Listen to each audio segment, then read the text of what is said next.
الحمد للہ رب العالمین والصلاة والسلام علی سید المرسلین اما بعد فاعوذ باللہ من الشیطان الرجیم بسم اللہ الرحمن الرحیم 40 فرامین مصطفیٰ صلی اللہ تعالی علیہ وآلہ وسلم۔ حدیث نمبر 1، قرب مصطفیٰ صلی اللہ تعالی علیہ وآلہ وسلم۔ حضرت سیدنا عبداللہ بن مسعود رضی اللہ تعالی عنہ سے مروی ہے کہ اللہ عز و جل کے محبوب دانہ غیوب منزہ عن العیوب صلی اللہ تعالی علیہ وآلہ وسلم کا فرمان تقرب نشان ہے، بروز قیامت لوگوں میں میرے قریب تر وہ ہوگا جس نے دنیا میں مجھ پر زیادہ درود پاک پڑھے ہوں گے۔ میٹھے میٹھے اسلامی بھائیوں، قیامت میں سب سے آرام میں وہ ہوگا جو رحمت عالم نور مجسم صلی اللہ تعالی علیہ وآلہ وسلم کے ساتھ رہے، اور حضور اکرم صلی اللہ تعالی علیہ وآلہ وسلم کی ہمراہی نصیب ہونے کا ذریعہ درود شریف کی کثرت ہے۔ اس سے معلوم ہوا کہ درود پاک بہترین نیکی ہے کہ تمام نیکیوں سے جنت ملتی ہے، اور اس یعنی درود پاک سے بزم جنت کے دولہ صلی اللہ تعالی علیہ وآلہ وسلم۔ دنیا میں درود شریف کی کثرت عقیدے کی مضبوطی، نیت کے خلوص، محبت کی سچائی اور عبادت کی ہمیشگی پر دلالت کرتی ہے، لہذا ہمیں بھی کثرت سے درود شریف پڑھنا چاہیے۔ کثرت درود شریف کی تعریف۔ میٹھے میٹھے اسلامی بھائیوں، چند بزرگوں کے اقوال پیش کیے جا رہے ہیں، آپ کسی بھی ایک بزرگ کے بتائے ہوئے عدد کو معمول بنا لیں گے تو انشاءاللہ عز و جل آپ کا شمار کثرت سے درود و سلام پڑھنے والوں میں ہو جائے گا، اور وہ تمام برکات و ثمرات حاصل ہو جائیں گے جن کا احادیث مبارکہ میں تذکرہ ہے۔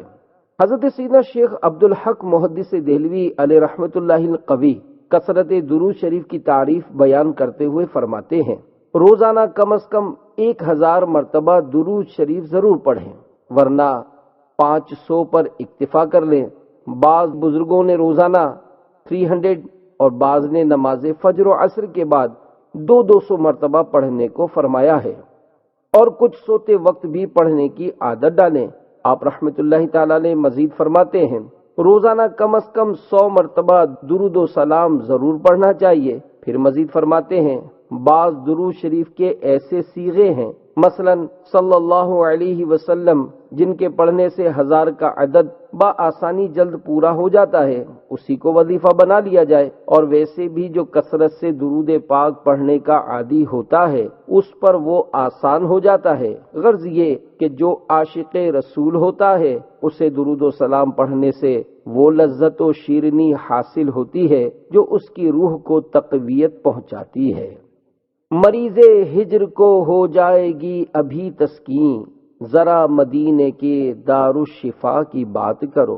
حضرت علامہ محمد یوسف بن اسماعیل نبہانی علیہ رحمت اللہ الغنی اپنی کتاب افضل الصلوات علی سید السادات میں فرماتے ہیں کہ علامہ عبد الوہاب شعرانی علیہ رحمت اللہ الغنی نے کشف الغمہ میں بیان کیا ہے کہ بعض علماء کرام رحمت اللہ تعالی علیہم اجمعین فرماتے ہیں، سرکار مدینہ صلی اللہ علیہ وآلہ وسلم پر بکثرت درود شریف کی کم از کم تعداد ہر رات 700 بار اور ہر دن 700 بار ہے۔ مزید لکھتے ہیں، ایک بزرگ کا بیان ہے، کم از کم کثرت روزانہ 350 بار دن میں اور ہر شب میں 350 بار ہے۔ مزید فرماتے ہیں کہ حضرت امام شعرانی علیہ رحمت اللہ الغنی نے اپنی کتاب انوار القدسیہ میں فرمایا ہے، ہم سے رسول اللہ صلی اللہ علیہ وآلہ وسلم نے عہد لیا کہ ہم آپ صلی اللہ علیہ وآلہ وسلم پر ہر دن اور رات بکثرت درود و سلام پڑھا کریں گے، اور اپنے بھائیوں کے آگے اس کا اجر و ثواب بیان کیا کریں گے، اور حضرت صلی اللہ علیہ وآلہ وسلم سے اظہار محبت کے لیے انہیں پوری ترغیب دیں گے، اور یہ کہ ہم ہر دن اور رات اور صبح اور شام 1000 سے لے کر 10,000 تک درود و سلام کا ورد کریں گے۔ علامہ نبہانی علیہ رحمت اللہ الغنی مزید فرماتے ہیں، حضرت شیخ نور الدین شونی علیہ رحمت اللہ الغنی روزانہ 10,000 بار درود و سلام پڑھتے تھے، اور شیخ احمد زواوی علیہ رحمت اللہ الہادی روزانہ 40,000 بار درود شریف پڑھتے تھے۔ حضرت سیدنا شیخ عبدالحق محدث دہلوی علیہ رحمۃ اللہ القوی نے شیخ اجل عبد الوہاب متقی علیہ رحمۃ اللہ القوی سے درود پاک کی تعداد دریافت کی تو فرمایا کہ اس کی کوئی تعداد معین نہیں ہے، جتنا ہو سکے پڑھو، اسی سے رطب اللسان رہو، یعنی اپنی زبان تر رکھو اور اسی کے رنگ میں رنگ جاؤ۔ صلو علی الحبیب صلی اللہ تعالی علی محمد۔ کثرت درود کا انعام۔ حضرت سیدنا شیخ احمد بن منصور علیہ رحمت اللہ الغفور جب فوت ہوئے تو اہل شیراز میں سے کسی نے خواب میں دیکھا کہ وہ شیراز کی جامع مسجد کے محراب میں کھڑے ہیں اور انہوں نے بہترین حلہ یعنی جنتی لباس زیب تن کیا ہوا ہے اور سر پر موتیوں والا تاج سجا ہوا ہے۔ خواب دیکھنے والے نے عرض کی، حضرت کیا حال ہے؟ فرمایا، اللہ تعالیٰ نے مجھے بخش دیا اور مجھ پر کرم فرمایا اور مجھے تاج پہنا کر جنت میں داخل کیا۔ پوچھا کس سبب سے؟ فرمایا، میں تاجدار مدینہ صلی اللہ علیہ وآلہ وسلم پر کثرت سے درود پاک پڑھا کرتا تھا، یہی عمل کام آ گیا۔ صلو علی الحبیب صلی اللہ تعالی علی محمد۔ حدیث نمبر 2، رحمتوں کی برسات۔ حضرت سیدنا ابو ہریرہ رضی اللہ تعالی عنہ سے روایت ہے کہ نور کے پیکر، تمام نبیوں کے سرور، دو جہاں کے تاجور، سلطان بحر و بر صلی اللہ تعالی علیہ وآلہ وسلم کا فرمان رحمت نشان ہے، یعنی مجھ پر درود شریف پڑھو، اللہ تعالی تم پر رحمت بھیجے گا۔ میٹھے میٹھے اسلامی بھائیوں، صلاح کے معنی ہے رحمت یا طلب رحمت۔ جب اس کا فاعل یعنی کرنے والا رب عز و جل ہو تو صلاح بمعنی رحمت ہوتی ہے، اور فاعل جب بندے ہوں تو بمعنی طلب رحمت۔ اسلام میں ایک نیکی کا بدلہ کم از کم 10 گنا ہے۔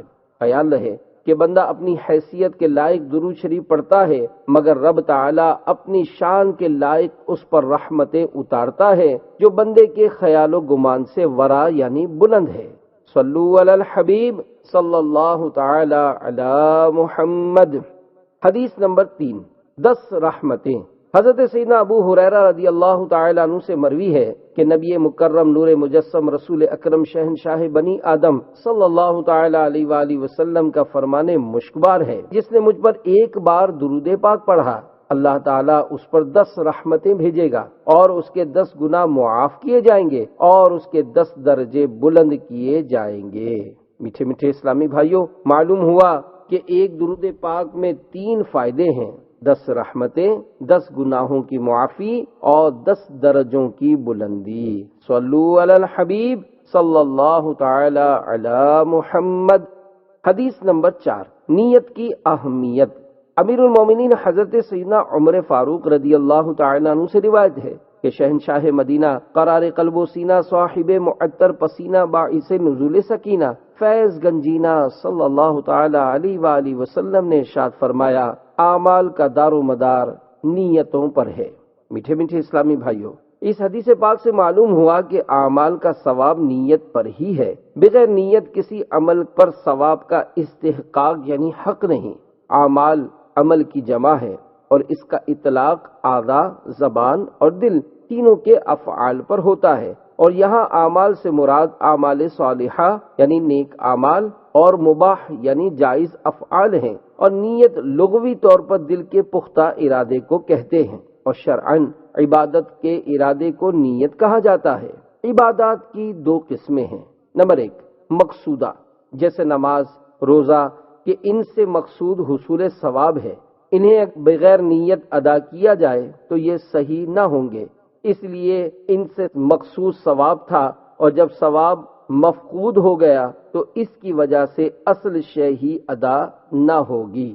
نمبر 2، غیر مقصودہ، وہ جو دوسری عبادتوں کے لیے ذریعہ ہوں، جیسے نماز کے لیے چلنا، وضو، غسل وغیرہ۔ ان عبادات غیر مقصودہ کو اگر کوئی نیت عبادت کے ساتھ کرے گا تو اسے ثواب ملے گا، اور اگر بلا نیت کرے گا تو ثواب نہیں ملے گا، مگر ان کا ذریعہ یا وسیلہ بننا اب بھی درست ہوگا اور ان سے نماز صحیح ہو جائے گی۔ میٹھے میٹھے اسلامی بھائیوں، ایک عمل میں جتنی نیتیں ہوں گی اتنی نیکیوں کا ثواب ملے گا۔ مثلا محتاج قرابت دار کی مدد کرنے میں اگر نیت فقط لوجہ اللہ یعنی اللہ عز و جل کے لیے دینے کی ہوگی تو ایک نیت کا ثواب پائے گا، اور اگر صلہ رحمی کی نیت بھی کرے گا تو دوہرا ثواب پائے گا۔ اسی طرح مسجد میں نماز کے لیے جانا بھی ایک عمل ہے، اس میں بہت سی نیتیں کی جا سکتی ہیں۔ امام اہل سنت الشاہ مولانا احمد رضا خان علیہ رحمت الرحمن نے فتاوی رضویہ جلد 5 صفحہ 673 میں اس کے لیے 40 نیتیں بیان کی اور فرمایا بے شک جو علم نیت جانتا ہے ایک ایک فعل کو اپنے لیے کئی نیکیاں کر سکتا ہے، بلکہ مباح کاموں میں بھی اچھی نیت کرنے سے ثواب ملے گا۔ مثلا خوشبو لگانے میں اتباع سنت، تعظیم مسجد، فرحت دماغ اور اپنے اسلامی بھائیوں سے ناپسندیدہ بو دور کرنے کی نیت ہو تو ہر نیت کا الگ ثواب ہوگا۔ صلو علی الحبیب صلی اللہ تعالی علی محمد۔ خلوص نیت۔ حضرت سیدنا مالک بن دینار علیہ رحمت اللہ الغفار دمشق میں مقیم تھے اور حضرت سیدنا امیر معاویہ رضی اللہ تعالی عنہ کی تیار کردہ مسجد میں اعتکاف کیا کرتے تھے۔ ایک مرتبہ ان کے دل میں خیال آیا کہ کوئی ایسی صورت پیدا ہو جائے کہ مجھے اس مسجد کا متولی یعنی انتظام سنبھالنے والا بنا دیا جائے۔ چنانچہ آپ نے اعتکاف میں اضافہ کر دیا اور اتنی کثرت سے نمازیں پڑھیں کہ ہمہ وقت نماز میں مشغول دیکھے جاتے، لیکن کسی نے آپ کی طرف توجہ نہ کی۔ 1 سال اسی طرح گزر گیا۔ ایک مرتبہ آپ مسجد سے باہر آئے تو ندائے غیبی آئی، اے مالک تجھے اب توبہ کرنی چاہیے۔ یہ سن کر آپ کو 1 سال تک اپنی خود غرضانہ عبادت پر شدید رنج و شرمندگی ہوئی اور آپ اپنے قلب کو ریا سے خالص کر کے خلوص نیت کے ساتھ ساری رات عبادت میں مشغول رہے۔ صبح کے وقت مسجد کے دروازے پر لوگوں کا ایک مجمع موجود تھا اور لوگ آپس میں کہہ رہے تھے کہ مسجد کا انتظام ٹھیک نہیں ہے، لہذا اسی شخص کو متولی بنا دیا جائے اور تمام انتظامی امور اسی کے سپرد کر دیے جائیں۔ سارا مجمع اس بار پر متفق ہو کر آپ علیہ رحمت اللہ الغفار کے پاس پہنچا اور آپ کے نماز سے فارغ ہونے کے بعد انہوں نے آپ سے عرض کی کہ ہم باہمی طور پر کیے گئے متفقہ فیصلے سے آپ کو مسجد کا متولی بنانا چاہتے ہیں۔ آپ علیہ رحمت اللہ الغفار نے اللہ عز و جل کی بارگاہ میں عرض کی، اے اللہ میں 1 سال تک ریاکارانہ عبادت میں اس لیے مشغول رہا کہ مجھے مسجد کی تولیت حاصل ہو جائے، مگر ایسا نہ ہوا۔ اب جبکہ میں صدقے دل سے تیری عبادت میں مشغول ہوا تو تمام لوگ مجھے متولی بنانے آ پہنچے اور میرے اوپر یہ بار ڈالنا چاہتے ہیں، لیکن میں تیری عظمت کی قسم کھاتا ہوں کہ میں نہ تو اب تولیت قبول کروں گا اور نہ مسجد سے باہر نکلوں گا۔ یہ کہہ کر پھر عبادت میں مشغول ہو گئے۔ اچھی نیتوں سے متعلق رہنمائی کے لیے امیر اہل سنت کا سنتوں بھرا کیسٹ بیان نیت کا پھل یا ثواب بڑھانے کے نسخے، اس کا مطالعہ کرنا بڑا مفید رہے گا۔ مکتبۃ المدینہ کی شاخ سے طلب کیا جا سکتا ہے۔ صلو علی الحبیب صلی اللہ تعالی علی محمد۔ حدیث نمبر 5، نیت عمل سے بہتر ہے۔ حضرت سیدنا سہل بن سعد رضی اللہ تعالی عنہ سے مروی ہے کہ حضور پاک صاحب لولاک سیاہ افلاک صلی اللہ علیہ وآلہ وسلم کا فرمان دلکشا ہے، مسلمان کی نیت اس کے عمل سے بہتر ہے۔ میٹھے میٹھے اسلامی بھائیوں، امیر المومنین حضرت سیدنا علی المرتضی کرم اللہ تعالی وجہہ الکریم نے ارشاد فرمایا، بندے کو اچھی نیت پر وہ انعامات دیے جاتے ہیں جو اچھے عمل پر بھی نہیں دیے جاتے، کیونکہ نیت میں ریاکاری نہیں ہوتی۔ صلو علی الحبیب صلی اللہ تعالی علی محمد۔ نیت کا پھل۔ بنی اسرائیل کا ایک شخص قحط سالی میں ریت کے ایک ٹیلے کے پاس سے گزرا۔ اس نے دل میں سوچا کہ اگر یہ ریت غلہ ہوتی تو میں اسے لوگوں میں تقسیم کر دیتا۔ اس پر اللہ تعالیٰ نے ان کے نبی علیہ السلام کی طرف وحی بھیجی کہ اس سے فرمائیں کہ اللہ تعالیٰ نے تمہارا صدقہ قبول کر لیا، تیری اچھی نیت کے بدلے میں اس ٹیلے کے بقدر غلہ صدقہ کرنے کا ثواب دیا۔ صلو علی الحبیب صلی اللہ تعالی علی محمد۔ حدیث نمبر 6، حصول علم کی ترغیب۔ حضرت سیدنا انس رضی اللہ تعالیٰ عنہ سے مروی ہے کہ اللہ عز و جل کے محبوب دانہ غیوب منزہ عن العیوب صلی اللہ تعالیٰ علیہ وآلہ وسلم کا فرمان رہبر نشان ہے، علم حاصل کرو اگرچہ تمہیں چین جانا پڑے۔ میٹھے میٹھے اسلامی بھائیوں، اس حدیث پاک سے علم دین کی بے انتہا اہمیت ثابت ہوتی ہے کہ اس زمانے میں جبکہ ہوائی جہاز، ریل اور موٹر نہیں تھے، عرب سے ملک چین پہنچنا کتنا مشکل کام تھا، مگر رحمت عالم نور مجسم صلی اللہ تعالی علیہ وآلہ وسلم ارشاد فرما رہے ہیں کہ اگرچہ تم کو عرب سے ملک چین جانا پڑے لیکن علم دین ضرور حاصل کرو، اس سے غفلت ہرگز نہ برتو۔ صلو علی الحبیب صلی اللہ تعالی علی محمد۔ مدینہ المنورہ سے دمشق کا سفر۔ حضرت سیدنا کثیر بن قیس رضی اللہ تعالیٰ عنہ نے فرمایا کہ میں حضرت سیدنا ابو درداء رضی اللہ تعالیٰ عنہ کے ساتھ دمشق کی مسجد میں بیٹھا تھا تو ایک آدمی نے آ کر کہا، اے ابو درداء، بے شک میں تاجدار رسالت صلی اللہ علیہ وآلہ وسلم کے شہر مدینہ طیبہ سے یہ سن کر آیا ہوں کہ آپ کے پاس کوئی حدیث ہے جسے آپ رسول اللہ صلی اللہ علیہ وآلہ وسلم سے روایت کرتے ہیں، اور میں کسی دوسرے کام کے لیے نہیں آیا ہوں۔ حضرت ابو درداء رضی اللہ تعالی عنہ نے کہا کہ میں نے رسول کریم صلی اللہ تعالی علیہ وآلہ وسلم کو فرماتے ہوئے سنا ہے کہ جو شخص علم میں دین حاصل کرنے کے لیے سفر کرتا ہے تو خدا تعالیٰ اسے جنت کے راستوں میں سے ایک راستے پر چلاتا ہے، اور طالب علم کی رضا حاصل کرنے کے لیے فرشتے اپنے پروں کو بچھا دیتے ہیں، اور ہر وہ چیز جو آسمان و زمین میں ہے، یہاں تک کہ مچھلیاں پانی کے اندر عالم کے لیے دعائے مغفرت کرتی ہیں، اور عالم کی فضیلت عابد پر ایسی ہے جیسی 14ویں رات کے چاند کی فضیلت ستاروں پر، اور علماء انبیاء کرام علیہ السلام کے وارث و جانشین ہیں۔ انبیاء کرام علیہ السلام کا ترکہ دینار و درہم نہیں ہے، انہوں نے وراثت میں صرف علم چھوڑا ہے، تو جس نے اسے حاصل کیا اس نے پورا حصہ پایا۔ صلو علی الحبیب صلی اللہ تعالی علی محمد۔ حدیث نمبر 7۔ بہترین شخص۔ حضرت سیدنا عثمان رضی اللہ تعالیٰ عنہ سے روایت ہے کہ شہنشاہ مدینہ قرار قلب و سینہ صاحب معطر پسینہ باعث نزول سکینہ صلی اللہ تعالی علیہ وآلہ وسلم نے ارشاد فرمایا، تم میں بہترین شخص وہ ہے جس نے قرآن کو سیکھا اور دوسروں کو سکھایا۔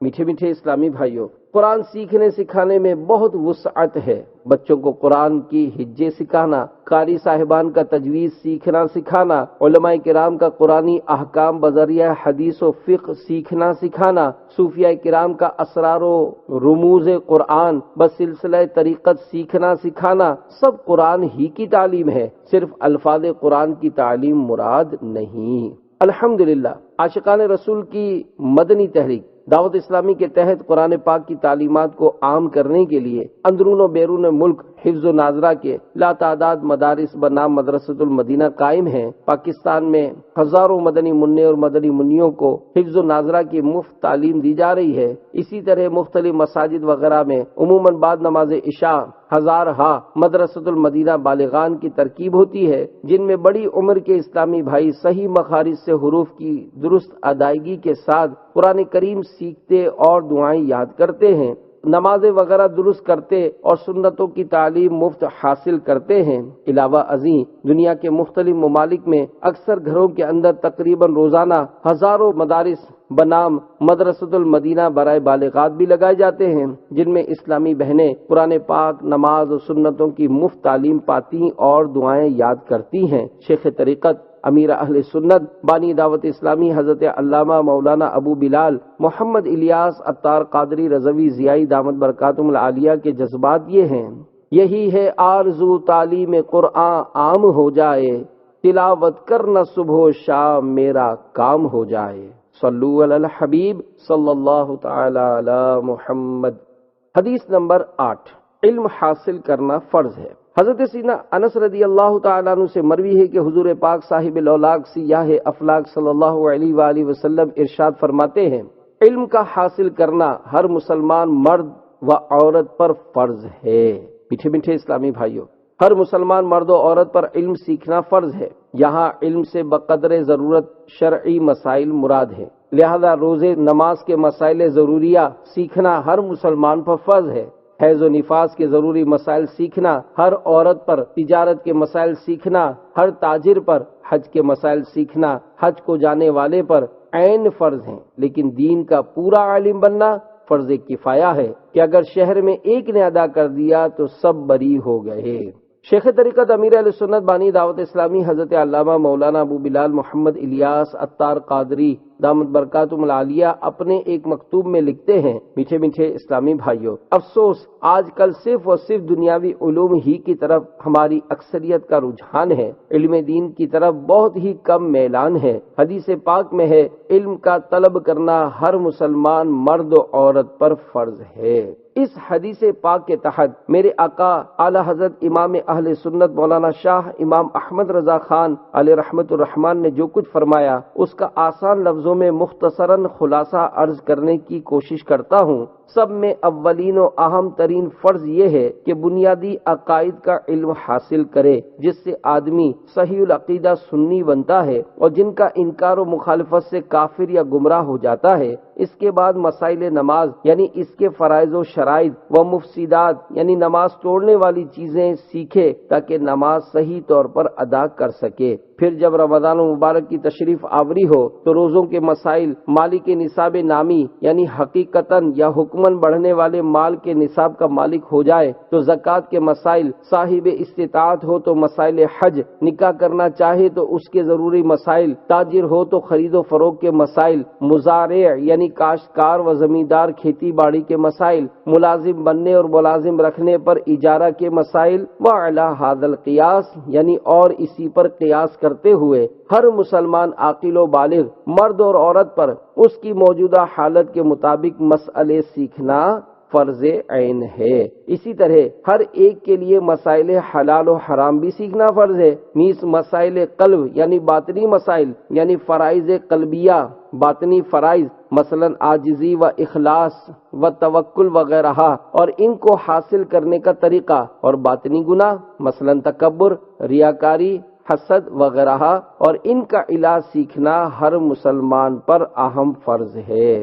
صلو علی الحبیب صلی اللہ تعالی علی محمد۔ حدیث نمبر 9، رزق کا ضامن۔ حضرت سیدنا زیاد بن حارث رضی اللہ تعالیٰ عنہ سے مروی ہے کہ نبی مکرم نور مجسم رسول اکرم صلی اللہ تعالیٰ علیہ وآلہ وسلم کا فرمان ذیشان ہے، جو شخص طلب علم میں رہتا ہے اللہ تعالیٰ اس کے رزق کا ضامن ہے۔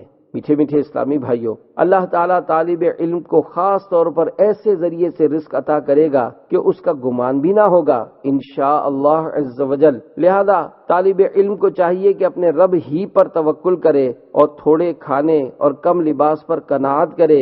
امام مالک علیہ رحمت اللہ الخالق فرماتے ہیں، جو فقر پر راضی نہ ہوگا تو اسے اس کا مطلوب یعنی علم نہ مل سکے گا۔ فقہ حنفی کے عظیم پیشوا امام اعظم ابو حنیفہ رحمت اللہ تعالی علیہ کے ہونہار شاگرد امام ابو یوسف رحمت اللہ تعالی علیہ نے جب امام اعظم رحمت اللہ تعالی علیہ کی شاگردی اختیار کی تو آپ مالی طور پر ذبح حالی کا شکار تھے، لیکن آپ نے ہمت نہ ہاری اور مسلسل علم حاصل کرتے رہے اور آخر کار فقہ حنفی کے امام کہلائے۔ صلو علی الحبیب صلی اللہ تعالی علی محمد۔ حدیث نمبر 10، راہ خدا عز و جل کا مسافر۔ حضرت سیدنا انس رضی اللہ تعالیٰ عنہ سے مروی ہے کہ اللہ عز و جل کے محبوب دانہ غیوب منزہ عن العیوب صلی اللہ تعالیٰ علیہ وآلہ وسلم کا فرمان عظمت نشان ہے، جو شخص طلب علم کے لیے گھر سے نکلا تو جب تک واپس نہ ہوا اللہ عز و جل کی راہ میں ہے۔ میٹھے میٹھے اسلامی بھائیوں، جو کوئی مسئلہ پوچھنے کے لیے اپنے گھر سے یا علم کی جستجو میں اپنے وطن سے علماء کے پاس گیا، وہ بھی مجاہد فی سبیل اللہ یعنی راہ خدا عز و جل میں جہاد کرنے والے کی طرح ہے۔ غازی کی طرح گھر لوٹنے تک اس کا سارا وقت اور ہر حرکت عبادت ہوگی۔ صلو علی الحبیب صلی اللہ تعالی علی محمد۔ سیکھنے کے لیے سفر کرنا بزرگوں کی سنت ہے۔ میٹھے میٹھے اسلامی بھائیوں، یقیناً علم حاصل کرنے کے لیے سفر کرنا بزرگان دین کی سنت ہے، اور وہ نفوس قدسیہ تو اس کٹھن دور میں علم حاصل کرنے کے لیے سفر کرتے تھے جب سفر اونٹ پر، گھوڑے پر یا پیدل کیا جاتا تھا اور منزل تک پہنچنے میں کئی روز اور کبھی کبھی تو کئی ماہ صرف ہو جاتے تھے۔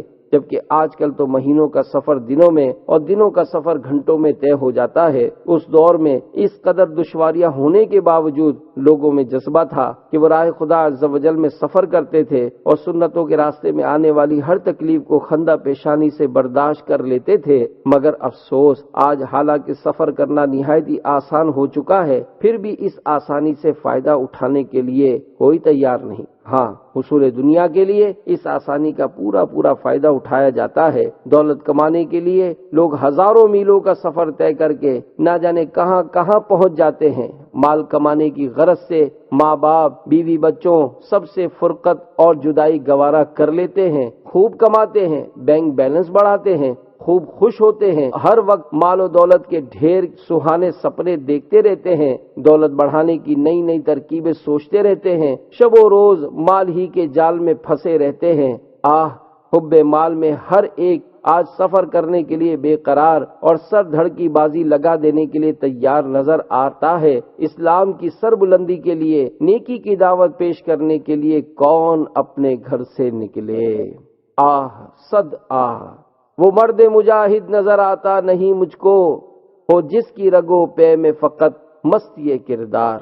میٹھے اسلامی بھائیوں، الحمدللہ عز و جل دعوت اسلامی کے مدنی قافلے قریہ با قریہ، گاؤں با گاؤں، ملک با ملک 3 دن، 12 دن، 30 دن اور 12 ماہ کے لیے راہ خدا عز و جل میں سفر کرتے رہتے ہیں۔ ہمیں بھی چاہیے کہ اپنی اور ساری دنیا کے لوگوں کی اصلاح کی کوشش کے لیے عاشقان رسول کے ہمراہ دعوت اسلامی کے مدنی قافلوں میں سفر کو اپنا معمول بنا لیں۔ صلو علی الحبیب صلی اللہ تعالی علی محمد۔ حدیث نمبر 11، گناہوں کا کفارہ۔ حضرت سیدنا سخبرہ رضی اللہ تعالیٰ عنہ سے روایت ہے کہ حضور پاک صاحب لولاک سیاہ افلاک صلی اللہ علیہ وآلہ وسلم کا فرمان مغفرت نشان ہے، جو شخص علم طلب کرتا ہے تو یہ اس کے گزشتہ گناہوں کا کفارہ ہے۔ میٹھے اسلامی بھائیوں، طالب علم سے صغیرہ گناہ اسی طرح معاف ہو جاتے ہیں جیسے وضو، نماز وغیرہ عبادات سے۔ لہذا اس کا مطلب یہ نہیں کہ طالب علم جو گناہ چاہے کرے، یا اس حدیث کا مطلب یہ کہ اللہ تعالیٰ نیت خیر سے علم طلب کرنے والوں کو گناہوں سے بچنے اور گزشتہ گناہوں کا کفارہ ادا کرنے کی توفیق دیتا ہے۔ صلو علی الحبیب صلی اللہ تعالی علی محمد۔ حدیث نمبر 12، دین کی سمجھ۔ حضرت سیدنا معاویہ رضی اللہ تعالی عنہ سے روایت ہے کہ اللہ عز و جل کے محبوب دانۂ غیوب منزہ عن العیوب صلی اللہ تعالی علیہ وآلہ وسلم نے ارشاد فرمایا، اللہ تعالیٰ جس کے ساتھ بھلائی کا ارادہ فرماتا ہے اس کو دین کی سمجھ عطا فرماتا ہے۔ میٹھے اسلامی بھائیوں، فقہ کے شرعی معنی یہ ہے کہ احکام شرعیہ فرعیہ کو ان کے تفصیلی دلائل سے جاننا۔ اس حدیث کے معنی یہ ہوئے کہ اللہ جسے تمام دنیا کی بھلائی عطا فرمانا چاہتا ہے اسے فقیہ بناتا ہے، یعنی اسے علم، دینی سمجھ اور دانائی بخشتا ہے۔ خیال رہے کہ فقہ ظاہری شریعت ہے اور فقہ باطنی طریقت اور حقیقت، یہ حدیث دونوں کو شامل ہے۔ اس حدیث سے 2 مسئلے ثابت ہوئے، ایک یہ کہ قرآن و حدیث کے ترجمے اور الفاظ رٹ لینا علم دین نہیں بلکہ ان کا سمجھنا علم دین ہے۔ یہی مشکل ہے، اسی کے لیے فقہاء کی تقلید کی جاتی ہے۔ اسی وجہ سے تمام مفسرین و محدثین ائمہ مجتہدین کے مقلد ہوئے، اپنی حدیث دانی پر نازا نہ ہوئے۔ دوسرے یہ کہ حدیث و قرآن کا علم کمال نہیں بلکہ ان کا سمجھنا کمال ہے۔ عالم دین وہ ہے جس کی زبان پر اللہ عز و جل اور رسول صلی اللہ علیہ وآلہ وسلم کا فرمان ہو اور دل میں ان کا فیضان۔ میٹھے اسلامی بھائیوں، علم دین علماء حقہ کے فضائل بے شمار ہیں، مگر افسوس آج کل علم دین کی طرف ہمارا رجحان نہ ہونے کے برابر ہے۔ اپنے ہونہار بچوں کو دنیاوی علوم و فنون تو خوب سکھائے جاتے ہیں مگر سنتیں سکھانے کی طرف توجہ نہیں کی جاتی۔ اگر بچہ ذرا ذہین ہو تو اس کے والدین کے دل میں اسے doctor, engineer, professor, computer programmer بنانے کی خواہش انگڑائیاں لینے لگتی ہیں، اور اس خواہش کی تکمیل کے لیے اس کی دینی تربیت سے منہ موڑ کر مغربی تہذیب کے نمائندہ اداروں کی مخلوط ماحول میں تعلیم دلوانے میں کوئی عار محسوس نہیں کی جاتی، بلکہ اسے اعلیٰ تعلیم کی خاطر کفار کے حوالے کرنے سے بھی دریغ نہیں کیا جاتا، اور اگر بچہ کن ذہن ہے یا شرارتی ہے یا معذور ہے تو جان چھڑانے کے لیے اسے کسی دارالعلوم یا جامعہ میں داخلہ دلا دیا جاتا ہے۔ بظاہر اس کی وجہ یہی نظر آتی ہے کہ والدین کی اکثریت کا مطمع نظر محض دنیاوی مال و جاہ ہوتی ہے، اخروی مراتب کا حصول ان کے پیش نظر نہیں ہوتا۔ والدین کو چاہیے کہ اپنی اولاد کو عالم بنائیں تاکہ وہ عالم بننے کے بعد معاشرے میں لائق تقلید کردار کا مالک بنے اور دوسروں کو علم دین بھی سکھائے۔ الحمدللہ عز وجل دعوت اسلامی کے زیر انتظام کثیر جامعات بنام جامعۃ المدینہ قائم ہیں۔ ان کے ذریعے لاتعداد اسلامی بھائیوں کو حسب ضرورت قیام و طعام کی سہولت کے ساتھ درس نظامی یعنی عالم کورس اور اسلامی بہنوں کو عالمہ کورس کی مفت تعلیم دی جاتی ہے۔ اس کے ساتھ ساتھ جامعات میں ایسا مدنی ماحول فراہم کرنے کی کوشش کی جاتی ہے کہ یہاں سے پڑھنے والے علم و عمل کا پیکر بن کر نکلیں۔ آپ بھی اپنی اولاد کو علم و عمل سکھانے کے لیے جامعۃ المدینہ میں پڑھائیے۔ صلو علی الحبیب صلی اللہ تعالی علی محمد۔ حدیث نمبر 13، نجات کا ذریعہ۔ حضرت سیدنا عبداللہ بن عمرو رضی اللہ تعالی عنہما سے مروی ہے کہ شہنشاہ مدینہ قرار قلب و سینہ صاحب معطر پسینہ باعث نزول سکینہ فیض گنجینہ صلی اللہ علیہ وآلہ وسلم ارشاد فرماتے ہیں، جو خاموش رہا نجات پا گیا۔ میٹھے میٹھے اسلامی بھائیوں، اس فرمان کا ایک مطلب یہ بھی ہو سکتا ہے کہ جس نے خاموشی اختیار کی وہ دونوں جہاں کی بلاؤں سے محفوظ رہا۔ حجت الاسلام امام محمد غزالی علیہ رحمت اللہ الوالی فرماتے ہیں، کلام 4 قسم کے ہیں، ایک خالص نقصان دہ، دوسرا خالص مفید، تیسرا نقصان دہ بھی اور مفید بھی، چوتھا نہ نقصان دہ اور نہ مفید۔ خالص نقصان دہ سے ہمیشہ پرہیز ضروری ہے، خالص مفید کلام ضرور کرے۔ جو کلام نقصان دہ بھی ہو اور مفید بھی اس کے بولنے میں احتیاط کرے، بہتر ہے کہ نہ بولے۔ اور چوتھی قسم کے کلام میں وقت ضائع کرنا ہے، ان کلاموں میں امتیاز کرنا مشکل ہے، لہذا خاموشی بہتر ہے۔ صلو علی الحبیب صلی اللہ تعالی علی محمد۔ بولنے کا نقصان۔ ایک مرتبہ بادشاہ بہرام کسی درخت کے نیچے بیٹھا ہوا تھا کہ اسے کسی پرندے کے بولنے کی آواز سنائی دی۔ اس نے پرندے کی طرف تیر پھینکا جو اسے جا لگا اور وہ ہلاک ہو گیا۔ بہرام نے کہا، زبان کی حفاظت انسان اور پرندے دونوں کے لیے مفید ہے، اگر یہ نہ بولتا تو اس کی جان بچ جاتی۔ صلو علی الحبیب صلی اللہ تعالی علی محمد۔ حدیث نمبر 14، رہنمائی کی فضیلت۔ حضرت سیدنا ابو مسعود انصاری رضی اللہ تعالی عنہ سے مروی ہے کہ نبی مکرم نور مجسم رسول اکرم شہنشاہ بنی آدم صلی اللہ تعالی علیہ وآلہ وسلم کا فرمان خوشبودار ہے، جو شخص کسی کو نیکی کا راستہ بتائے گا تو اسے بھی اتنا ہی ثواب ملے گا جتنا کہ اس نیکی پر عمل کرنے والے کو۔ میٹھے میٹھے اسلامی بھائیوں، نیکی کرنے والا، کرانے والا، بتانے والا، مشورہ دینے والا سب ثواب کے مستحق ہیں۔ سرکار دو عالم صلی اللہ علیہ وآلہ وسلم نے ارشاد فرمایا، اللہ عز و جل کی قسم، اگر اللہ تعالیٰ تمہارے ذریعے کسی ایک کو بھی ہدایت دے دے تو یہ تمہارے لیے سرخ اونٹوں سے بہتر ہے۔ صلو علی الحبیب صلی اللہ تعالی علی محمد۔ حدیث نمبر 15، نیکی کی دعوت کی ضرورت۔ حضرت سیدنا عبداللہ بن عمرو رضی اللہ تعالی عنہما سے روایت ہے کہ شہنشاہ مدینہ قرار قلب و سینہ صلی اللہ تعالی علیہ وآلہ وسلم ارشاد فرماتے ہیں، میری طرف سے پہنچا دو اگرچہ ایک ہی آیت ہو۔ میٹھے میٹھے اسلامی بھائیوں، آیت کا معنی علامت اور نشانی کے ہیں۔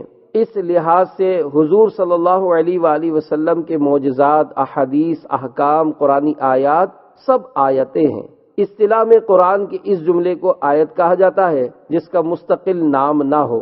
نام والے مضمون کو سورت کہتے ہیں۔ یہاں آیت سے لغوی معنی مراد ہیں، یعنی جیسے کوئی مسئلہ یا حدیث یا قرآن شریف کی آیت یاد ہو وہ دوسروں کو پہنچا دے۔ تبلیغ صرف علماء دامت و فیوزہم پر فرض نہیں، ہر مسلمان بقدر علم مبلغ ہے، اور ہو سکتا ہے کہ آیت کے اصطلاحی معنی مراد ہوں، کہ اس آیت کے الفاظ معنی مطلب مسائل سب مراد ہوں، یعنی جسے ایک آیت حفظ ہو اس کے متعلق کچھ مسائل معلوم ہو لوگوں تک پہنچائے۔ تبلیغ بھی بڑی اہم عبادت ہے۔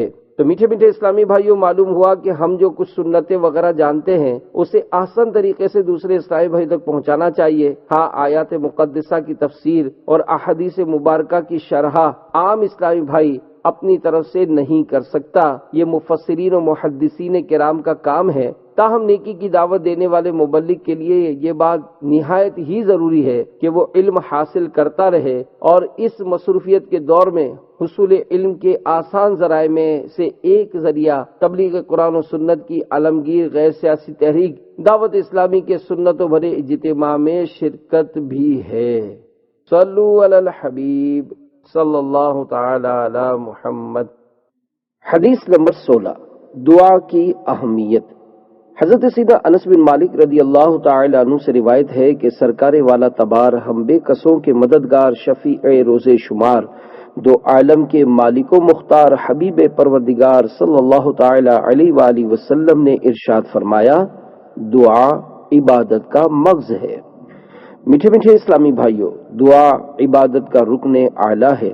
دعا عبادت کا مغز اس اعتبار سے ہے کہ دعا مانگنے والا ہر ایک سے کنارہ کر کے اپنے رب عز و جل کی بارگاہ میں مناجات کرتا ہے۔ صلو علی الحبیب صلی اللہ تعالی علی محمد۔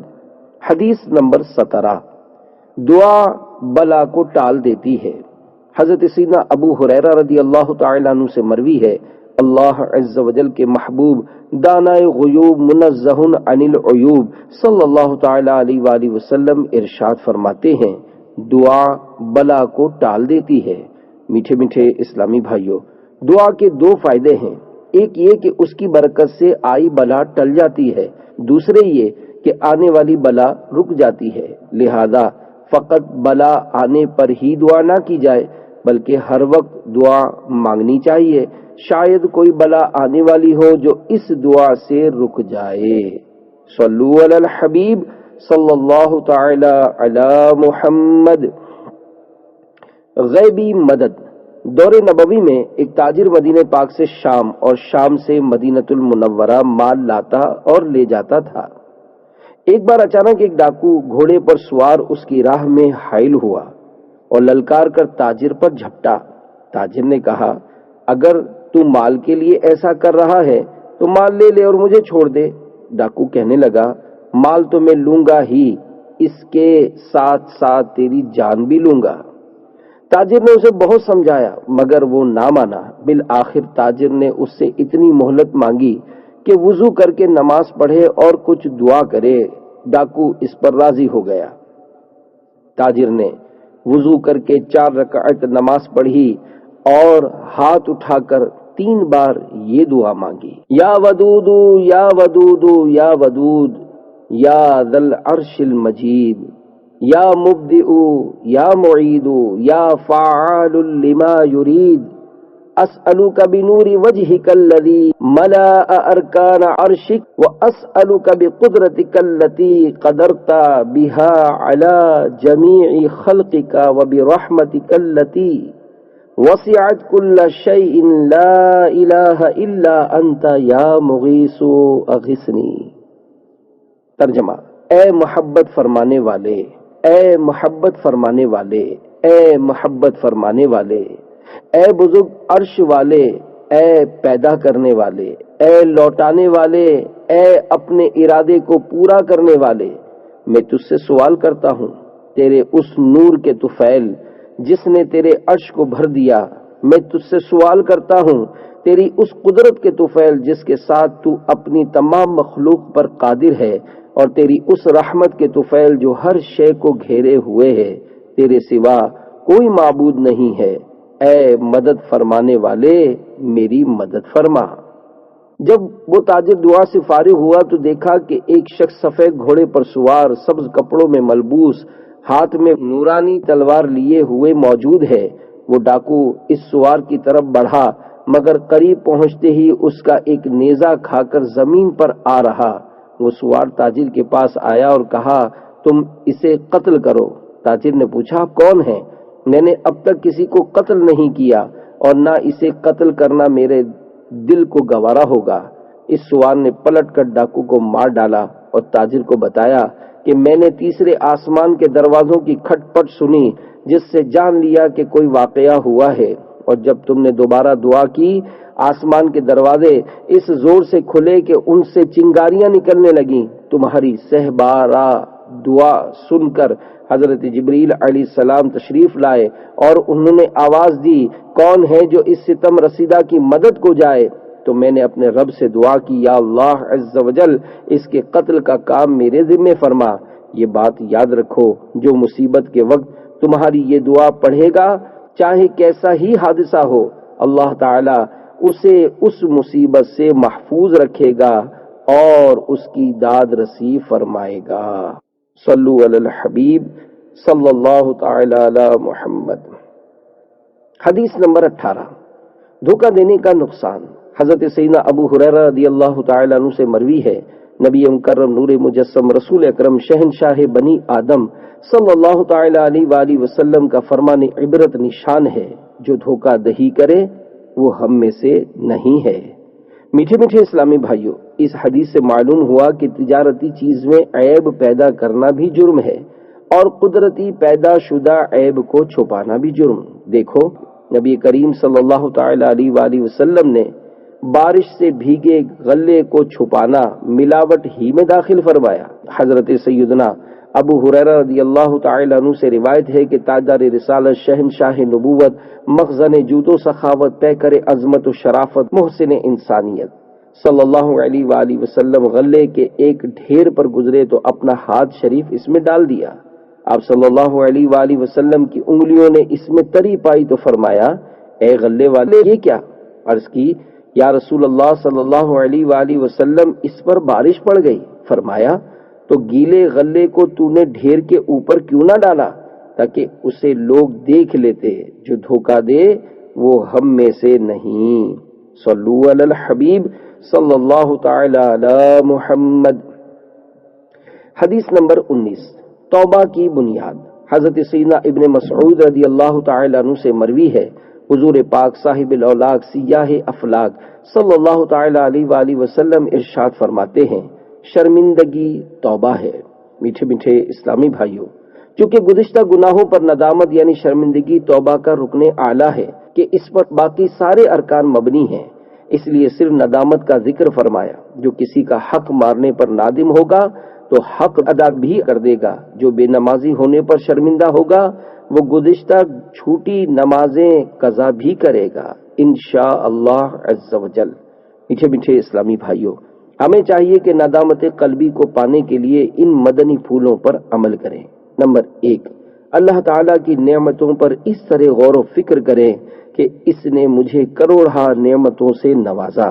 مثلا مجھے پیدا کیا، مجھے زندگی باقی رکھنے کے لیے سانسیں عطا فرمائی، چلنے کے لیے پاؤں دیے، چھونے کے لیے ہاتھ دیے، دیکھنے کے لیے آنکھیں عطا فرمائی، سننے کے لیے کان دیے، سونگھنے کے لیے ناک دی، بولنے کے لیے زبان عطا کی، اور کروڑہا ایسی نعمتیں عطا فرمائیں جن پر آج تک میں نے کبھی غور نہیں کیا۔ پھر اپنے آپ سے یوں سوال کرے، کیا اتنے احسانات کرنے والے رب تعالیٰ کی نافرمانی کرنا مجھے زیب دیتا ہے؟ نمبر 2، گناہوں کے انجام کے طور پر جہنم میں دیے جانے والے عذاب الہی کی شدت کو پیش نظر رکھیں۔ مثلا سرور دو عالم صلی اللہ تعالی علیہ وآلہ وسلم نے ارشاد فرمایا، نمبر 1، دوزخیوں میں سب سے ہلکا عذاب جس کو ہوگا اسے آگ کے جوتے پہنائے جائیں گے جن سے اس کا دماغ کھولنے لگے گا۔ نمبر 2، اگر اس زرد پانی کا ایک ڈول جو دوزخیوں کے زخموں سے جاری ہوگا دنیا میں ڈال دیا جائے تو دنیا والے بدبودار ہو جائیں۔ نمبر 3، دوزخ میں بختی یعنی بڑے اونٹ کے برابر سانپ ہیں۔ یہ سانپ ایک مرتبہ کسی کو کاٹے تو اس کا درد اور زہر 40 برس تک رہے گا، اور دوزخ میں پالان بندھے ہوئے خچروں کے مثل بچھو ہیں جن کے ایک مرتبہ کاٹنے کا درد 40 سال تک رہے گا۔ نمبر 4، تمہاری یہ آگ جسے ابن آدم روشن کرتا ہے جہنم کی آگ سے 70 درجے کم ہے۔ یہ سن کر صحابہ کرام رضی اللہ تعالی عنہم نے عرض کی، یا رسول اللہ صلی اللہ علیہ وآلہ وسلم، جلانے کے لیے تو یہی کافی ہے۔ ارشاد فرمایا، وہ اس سے 69 درجے زیادہ ہے، ہر درجے میں یہاں کی آگ کے برابر گرمی ہے۔ پھر اپنے آپ سے یوں مخاطب ہوں، اگر مجھے جہنم میں ڈال دیا گیا تو میرا یہ نرم و نازک بدن اس کے ہولناک عذابات کو کس طرح برداشت کر پائے گا، جبکہ جہنم میں پہنچنے والی تکالیف کی شدت کے سبب انسان پر نہ تو بے ہوشی طاری ہوگی اور نہ ہی اسے موت آئے گی۔ آہ، وہ وقت کتنی بے بسی کا ہوگا جس کے تصور سے ہی دل کانپ اٹھتا ہے۔ کیا یہ رونے کا مقام نہیں؟ کیا اب بھی گناہوں سے وحشت محسوس نہیں ہوگی اور دل میں نیکیوں کی محبت نہیں بڑھے گی؟ کیا اب بھی بارگاہ خداوندی عز و جل میں سچی توبہ پر دل مائل نہیں ہوگا؟ امید ہے کہ بار بار اس انداز سے فکر مدینہ کرنے کی برکت سے دل میں ندامت پیدا ہو جائے گی اور سچی توبہ کی توفیق مل جائے گی انشاء اللہ عز و جل۔ صلو علی الحبیب صلی اللہ تعالی علی محمد۔ حدیث نمبر 20، تائب کی فضیلت۔ حضرت سیدنا ابن مسعود رضی اللہ تعالی عنہ روایت کرتے ہیں کہ سرکار والا تبار، ہم بے کسوں کے مددگار، شفیع روز شمار، دو عالم کے مالک و مختار، حبیب پروردگار صلی اللہ تعالی علیہ وآلہ وسلم ارشاد فرماتے ہیں، گناہ سے توبہ کرنے والا ایسا ہے جیسا کہ اس نے گناہ کیا ہی نہیں۔ میٹھے میٹھے اسلامی بھائیوں، توبہ سے مراد سچی اور مقبول توبہ ہے جس میں تمام شرائط جواز و شرائط قبول جمع ہوں کہ حقوق العباد اور حقوق شریعت ادا کر دیے جائیں، پھر گزشتہ کوتاہی پر ندامت ہو اور آئندہ نہ کرنے کا عہد۔ اس توبہ سے گناہ پر مطلقاً پکڑ نہ ہوگی، بلکہ بعض صورتوں میں تو گناہ نیکیوں سے بدل جائیں گے۔ حضرت رابعہ بصریہ رحمت اللہ تعالی علیہا، حضرت سفیان ثوری اور حضرت فضیل بن عیاض رحمت اللہ تعالی علیہما سے فرمایا کرتی تھیں، میرے گناہ تمہاری نیکیوں سے کہیں زیادہ ہیں، اگر میری توبہ سے یہ گناہ نیکیاں بن گئے تو پھر میری نیکیاں تمہاری نیکیوں سے بہت بڑھ جائیں گی۔ سچی توبہ کسے کہتے ہیں؟ اعلی حضرت امام اہل سنت مجدد دین و ملت الشاہ مولانا امام احمد رضا خان علیہ رحمت الرحمن فرماتے ہیں، سچی توبہ کے یہ معنی ہے کہ گناہ پر اس لیے کہ وہ اس کے رب عز و جل کی نافرمانی تھی، نادم و پریشان ہو کر فوراً چھوڑ دے اور آئندہ کبھی اس گناہ کے پاس نہ جانے کا سچے دل سے پورا عزم یعنی ارادہ کرے، جو چارہ کار اس کی تلافی کا اپنے ہاتھ میں ہو بجا لائے۔ تفصیلی معلومات کے لیے مکتبۃ المدینہ کی شائع کردہ کتاب توبہ کی روایت و حکایات کا مطالعہ کیجیے۔ صلو علی الحبیب صلی اللہ تعالی علی محمد۔ سود خور کی توبہ۔ ابتدائی دور میں حضرت سیدنا حبیب عجمی علیہ رحمت اللہ القوی بہت امیر تھے اور اہل بصرہ کو سود پر قرضہ دیا کرتے تھے۔ جب مقروض سے قرض کا تقاضا کرنے جاتے تو اس وقت تک نہ ٹلتے جب تک قرض وصول نہ ہو جاتا، اور اگر کسی مجبوری کی وجہ سے قرض وصول نہ ہوتا تو مقروض سے اپنا وقت ضائع ہو جانے کا ہرجانہ وصول کرتے اور اس رقم سے زندگی بسر کرتے۔ ایک دن کسی کے یہاں وصولیابی کے لیے پہنچے تو وہ گھر پر موجود نہ تھا۔ اس کی بیوی نے کہا کہ نہ تو شوہر گھر پر موجود ہے اور نہ میرے پاس تمہارے دینے کے لیے کوئی چیز ہے، البتہ میں نے آج ایک بھیڑ ذبح کی ہے جس کا تمام گوشت تو ختم ہو چکا ہے، البتہ سر باقی رہ گیا ہے، اگر تم چاہو تو وہ میں تم کو دے سکتی ہوں۔ چنانچہ آپ اس سے سر لے کر گھر پہنچے اور بیوی سے کہا کہ یہ سر سود میں ملا ہے، اسے پکا ڈالو۔ بیوی نے کہا گھر میں نہ لکڑی ہے اور نہ آٹا، بھلا میں کھانا کس طرح تیار کروں؟ آپ نے کہا ان دونوں چیزوں کا بھی انتظام مقروض لوگوں سے سود لے کر کرتا ہوں اور سود ہی سے یہ دونوں چیزیں خرید کر لائے۔ جب کھانا تیار ہو چکا تو ایک سائل نے آ کر سوال کیا۔ آپ نے کہا کہ تیرے دینے کے لیے ہمارے پاس کچھ نہیں اور تجھے کچھ دے بھی دیں تو اس سے تو دولت مند نہ ہو جائے گا لیکن ہم مفلس ہو جائیں گے۔ چنانچہ سائل مایوس ہو کر واپس چلا گیا۔ جب بیوی نے سالن نکالنا چاہا تو وہ ہنڈیا سالن کے بجائے خون سے لبریز تھی۔ اس نے شوہر کو آواز دے کر کہا دیکھو تمہاری کنجوسی اور بدبختی سے یہ کیا ہو گیا ہے، آپ کو یہ دیکھ کر عبرت حاصل ہوئی اور بیوی کو گواہ بنا کر کہا کہ آج میں ہر برے کام سے توبہ کرتا ہوں، یہ کہہ کر مقروض لوگوں سے اصل رقم لینے اور سود ختم کرنے کے لیے نکلے۔ راستے میں کچھ لڑکے کھیل رہے تھے، آپ کو دیکھ کر کچھ لڑکوں نے آوازیں کسنا شروع کیے کہ دور ہٹ جاؤ، حبیب سود خور آ رہا ہے، کہیں اس کے قدموں کی خاک ہم پر نہ پڑ جائے اور ہم اس جیسے بدبخت نہ بن جائیں۔ یہ سن کر آپ بہت رنجیدہ ہوئے اور حضرت سیدنا حسن بصری علیہ رحمت اللہ القوی کی خدمت میں حاضر ہو گئے۔ انہوں نے آپ کو ایسی نصیحت فرمائی کہ بے چین ہو کر دوبارہ توبہ کی۔ واپسی میں جب ایک مقروض شخص آپ کو دیکھ کر بھاگنے لگا تو فرمایا، تم مجھ سے مت بھاگو، اب تو مجھ کو تم سے بھاگنا چاہیے تاکہ ایک گناہگار کا سایہ تم پر نہ پڑ جائے۔ جب آپ آگے بڑھے تو انہی لڑکوں نے کہنا شروع کیا کہ راستہ دے دو، اب حبیب تائب ہو کر آ رہا ہے، کہیں ایسا نہ ہو کہ ہمارے پیروں کی گرد اس پر پڑ جائے اور اللہ عز و جل ہمارا نام گناہگاروں میں درج کر لے۔ آپ نے بچوں کی یہ بات سن کر اللہ عز و جل سے عرض کی، تیری قدرت بھی عجیب ہے کہ آج ہی میں نے توبہ کی اور آج ہی تو نے لوگوں کی زبان سے میری نیک نامی کا اعلان کرا دیا۔ اس کے بعد آپ نے اعلان کرا دیا کہ جو شخص میرا مقروض ہو وہ اپنی تحریر اور مال واپس لے جائے۔ اس کے علاوہ آپ رحمت اللہ تعالی علیہ نے اپنی تمام دولت راہ خدا عز و جل میں خرچ کر دی، پھر ساحل فرات پر ایک عبادت خانہ تعمیر کر کے عبادت میں مشغول رہے اور یہ معمول بنا لیا کہ دن کو علم دین کی تحصیل کے لیے حضرت سیدنا حسن بصری علیہ رحمت اللہ القوی کی خدمت میں پہنچ جاتے اور رات بھر مشغول عبادت رہتے۔ چونکہ مکمل کوشش کے باوجود قرآن مجید کا تلفظ صحیح مخرج سے ادا نہیں کر سکتے تھے، اس لیے آپ کو عجمی کا خطاب دے دیا گیا۔ صلو علی الحبیب صلی اللہ تعالی علی محمد۔ حدیث نمبر 21، نماز کی اہمیت۔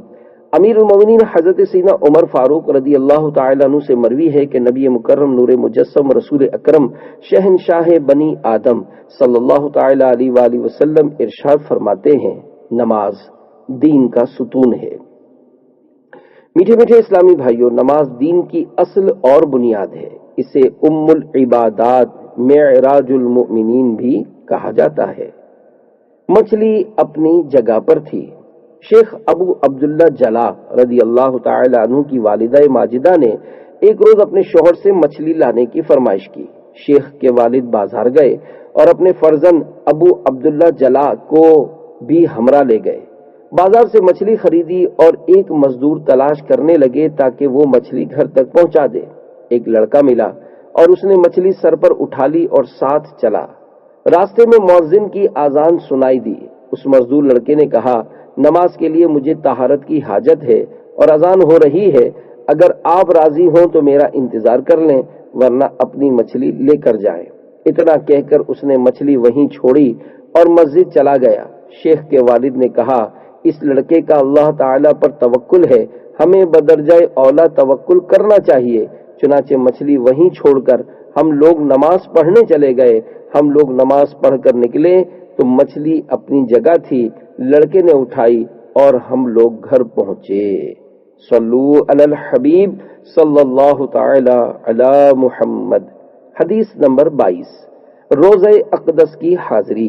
حضرت سیدنا ابن عمر رضی اللہ تعالی عنہما سے مروی ہے کہ سرکار والا تبار ہم بے کسوں کے مددگار، شفیع روز شمار، دو عالم کے مالک و مختار، حبیب پروردگار صلی اللہ تعالی علیہ وآلہ وسلم ارشاد فرماتے ہیں، جس نے میری قبر کی زیارت کی اس کے لیے میری شفاعت لازم ہو گئی۔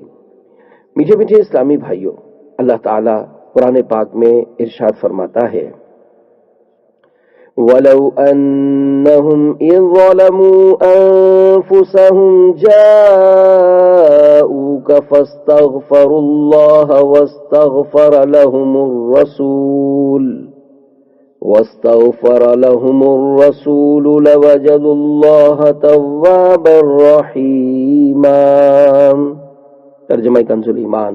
اور اگر جب وہ اپنی جانوں پر ظلم کریں تو اے محبوب تمہارے حضور حاضر ہوں اور پھر اللہ سے معافی چاہیں اور رسول ان کی شفاعت فرمائیں تو ضرور اللہ کو بہت توبہ قبول کرنے والا مہربان پائیں۔ صدر الافاضل حضرت مولانا سید محمد نعیم الدین مراد آبادی علیہ رحمۃ اللہ الہادی اس آیت کے تحت تفسیر خزائن العرفان میں لکھتے ہیں، اس سے معلوم ہوا کہ بارگاہ الہی میں رسول اللہ صلی اللہ علیہ وآلہ وسلم کا وسیلہ اور آپ کی شفاعت کار برآری یعنی کام بن جانے کا ذریعہ ہے۔ سید عالم صلی اللہ علیہ وآلہ وسلم کی وفات شریف کے بعد ایک اعرابی یعنی دیہاتی شخص روزہ اقدس پر حاضر ہوا اور روزہ شریفہ کی خاک پاک اپنے سر پر ڈالی اور عرض کرنے لگا، یا رسول اللہ صلی اللہ علیہ وآلہ وسلم، جو آپ نے فرمایا ہم نے سنا، اور جو آپ پر نازل ہوا اس میں یہ آیت بھی ہے، وَلَوْ أَنَّهُمْ إِذْ ظَلَمُوا، میں نے بے شک اپنی جان پر ظلم کیا اور میں آپ کے حضور میں اللہ سے اپنے گناہوں کی بخشش چاہنے حاضر ہوا تو میرے رب سے میرے گناہ کی بخشش کرائیے۔ اس پر قبر شریف سے ندا آئی کہ تیری بخشش کی گئی۔ صلو علی الحبیب صلی اللہ تعالی علی محمد۔ حدیث نمبر 23، عذاب قبر۔ حضرت سیدتنا عائشہ رضی اللہ تعالی عنہا سے روایت ہے، حضور پاک صاحب لولاک سیاہ افلاک صلی اللہ تعالی علیہ وآلہ وسلم ارشاد فرماتے ہیں، قبر کا عذاب حق ہے۔ میٹھے میٹھے اسلامی بھائیوں، عذاب قبر کے متعلق چند مسائل یاد رکھنے چاہیے۔ نمبر 1، یہاں قبر سے مراد عالم برزخ ہے، جس کی ابتدا ہر شخص کی موت سے ہے، انتہا قیامت پر۔ عرفی قبر مراد نہیں، لہذا جو مردہ دفن نہ ہوا بلکہ جلا دیا گیا یا ڈبو دیا گیا یا اسے شیر کھا گیا، اسے بھی قبر کا حساب و عذاب ہے۔ نمبر 2، حساب قبر اور ہے، عذاب قبر کچھ اور۔ بعض لوگ حساب قبر میں کامیاب ہوں گے مگر بعض گناہوں کی وجہ سے عذاب میں مبتلا، جیسے چغل خور اور گندا یعنی پیشاب کی چھینٹوں سے نہ بچنے والا۔ نمبر 3، کافر کو عذاب قبر دائمی ہوگا، گناہگار مومن کو عارضی۔ نمبر 4، عذاب قبر روح کو ہے، جسم اس کے تابع، مگر حشر کے بعد والا عذاب و ثواب روح و جسم دونوں کو ہوگا۔ صلو علی الحبیب صلی اللہ تعالی علی محمد۔ قبر میں آگ بھڑک اٹھی۔ حضرت سیدنا عمر بن شراحبیل رضی اللہ تعالیٰ عنہ فرماتے ہیں کہ ایک ایسا شخص انتقال کر گیا جس کو لوگ متقی سمجھتے تھے۔ جب اسے دفن کر دیا گیا تو اس کی قبر میں عذاب کے فرشتے آ پہنچے اور کہنے لگے، ہم تجھ کو اللہ عز و جل کے عذاب کے 100 کوڑے ماریں گے۔ اس نے خوفزدہ ہو کر کہا کہ مجھے کیوں مارو گے، میں تو پرہیزگار آدمی تھا۔ تو انہوں نے کہا، اچھا چلو 50 ہی مارتے ہیں۔ مگر وہ برابر بحث کرتا رہا حتیٰ کہ فرشتے ایک پر آ گئے اور انہوں نے ایک کوڑا مار ہی دیا، جس سے تمام قبر میں آگ بھڑک اٹھی اور وہ شخص جل کر خاکستر یعنی راکھ ہو گیا۔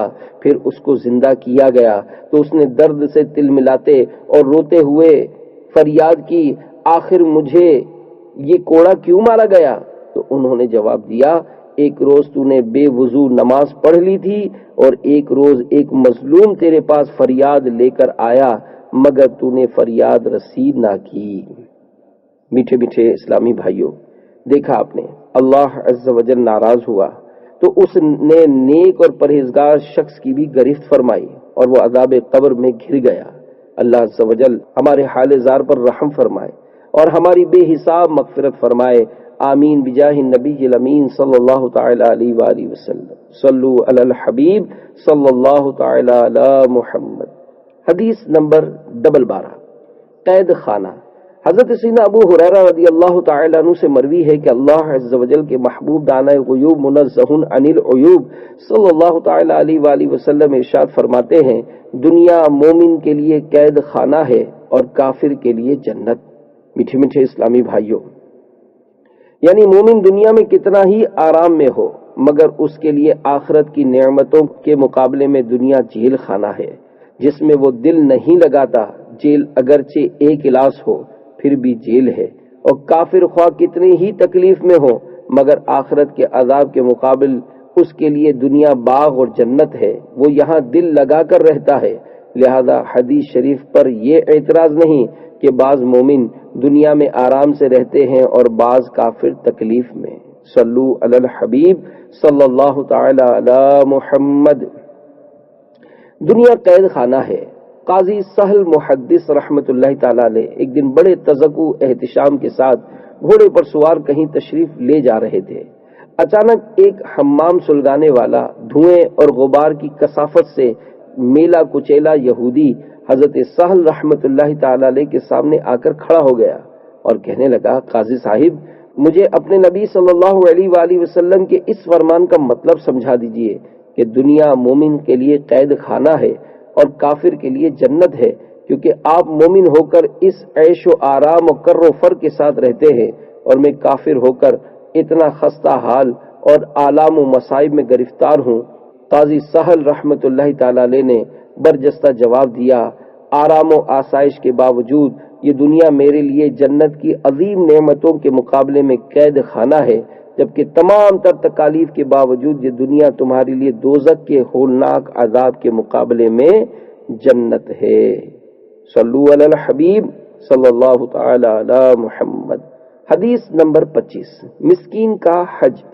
حضرت سیدنا ابن عباس رضی اللہ تعالی عنہ سے مروی ہے کہ نبی مکرم نور مجسم رسول اکرم شہنشاہ بنی آدم صلی اللہ تعالی علیہ وآلہ وسلم ارشاد فرماتے ہیں، جمعہ کی نماز مساکین کا حج ہے۔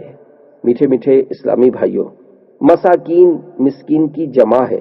جو شخص حج کے لیے جانے سے عاجز ہو، اس کا جمعہ کے دن مسجد کی طرف جانا اس کے لیے حج کی مانند ہے۔ صلو علی الحبیب صلی اللہ تعالی علی محمد۔ حج کی قربانی۔ حضرت سیدنا ربیع بن سلیمان علیہ رحمت اللہ المنان اپنا ایک ایمان افروز واقعہ بیان فرماتے ہیں کہ میں ایک مرتبہ کچھ لوگوں کے ساتھ حج پر جا رہا تھا۔ میرا بھائی بھی میرے ساتھ تھا۔ جب ہم کوفہ پہنچے تو میں ضروریات سفر خریدنے کے لیے بازار کی طرف چلا گیا۔ وہاں میں نے ایک ویران سی جگہ میں دیکھا کہ ایک خچر مرا پڑا ہے اور بہت پرانے اور بوسیدہ کپڑے پہنے ہوئے ایک عورت چاقو سے اس کا گوشت کاٹ کاٹ کر تھیلے میں رکھ رہی ہے۔ میں نے سوچا کہ ہو سکتا ہے کہ یہ عورت کوئی بھٹیارن ہو اور یہی مردار کا گوشت پکا کر لوگوں کو کھلا دے، چنانچہ مجھے اس کی تحقیق ضرور کرنی چاہیے۔ پس میں چپکے اس کے پیچھے ہو لیا۔ چلتے چلتے وہ ایک مکان کے دروازے پر پہنچی۔ اس نے دروازہ بجایا تو اندر سے پوچھا گیا، کون؟ تو جواب دیا، کھولو، میں ہی بدحال ہوں۔ دروازہ کھلا تو میں نے دیکھا کہ 4 بچیاں ہیں جن کے چہروں سے بدحالی اور مصیبت ٹپک رہی ہے۔ وہ عورت اندر داخل ہو گئی اور دروازہ بند ہو گیا۔ میں جلدی سے دروازے کے قریب گیا اور اس کے سوراخوں سے اندر جھانکنے لگا۔ میں نے دیکھا کہ اندر سے وہ گھر بالکل خالی اور برباد ہے۔ اس عورت نے وہ تھیلا ان لڑکیوں کے سامنے رکھ دیا اور روتے ہوئے کہنے لگی، لو اس کو پکا لو اور اللہ تعالیٰ کا شکر ادا کرو۔ وہ لڑکیاں اس گوشت کو کاٹ کاٹ کر لکڑیوں پر بھوننے لگی۔ میرے دل کو اس سے بہت ٹھیس پہنچی اور میں نے باہر سے آواز دی کہ اے اللہ کی بندی، خدا تعالیٰ کے واسطے اس کو نہ کھا۔ وہ پوچھنے لگی، تم کون ہو؟ میں نے جواب دیا، میں پردیسی ہوں۔ اس نے کہا، ہم تو خود مقدر کے قیدی ہیں، 3 سال سے ہمارا کوئی معین و مددگار نہیں، تم ہم سے کیا چاہتے ہو؟ میں نے کہا کہ مجوسیوں کے ایک فرقے کے سوا کسی مذہب میں مردار کھانا جائز نہیں۔ کہنے لگی کہ ہم خاندان نبوت سے ہیں، ان کا باپ انتقال کر چکا ہے، جو ترکہ اس نے چھوڑا تھا وہ ختم ہو گیا۔ ہمیں معلوم ہے کہ مردار کھانا جائز نہیں، لیکن ہمارا 4 دن کا فاقہ ہے اور ایسی حالت میں مردار جائز ہو جاتا ہے۔ ان کے حالات سن کر مجھے رونا آ گیا۔ میں انہیں انتظار کرنے کا کہہ کر واپس ہوا اور اپنے بھائی سے کہنے لگا کہ میرا ارادہ حج کا نہیں رہا۔ بھائی نے مجھے بہت سمجھایا، فضائل وغیرہ بتائے۔ میں نے کہا کہ بس لمبی چوڑی بات نہ کرو۔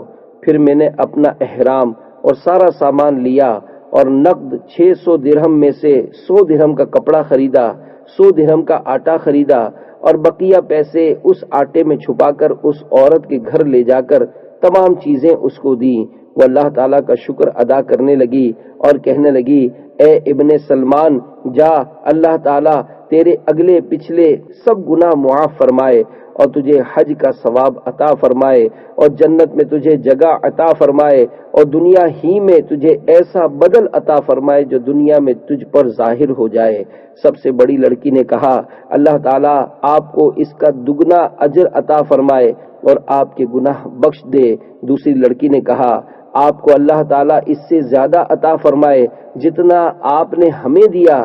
تیسری نے کہا کہ اللہ تعالیٰ ہمارے نانا جان صلی اللہ علیہ وآلہ وسلم کے ساتھ آپ کا حشر کرے۔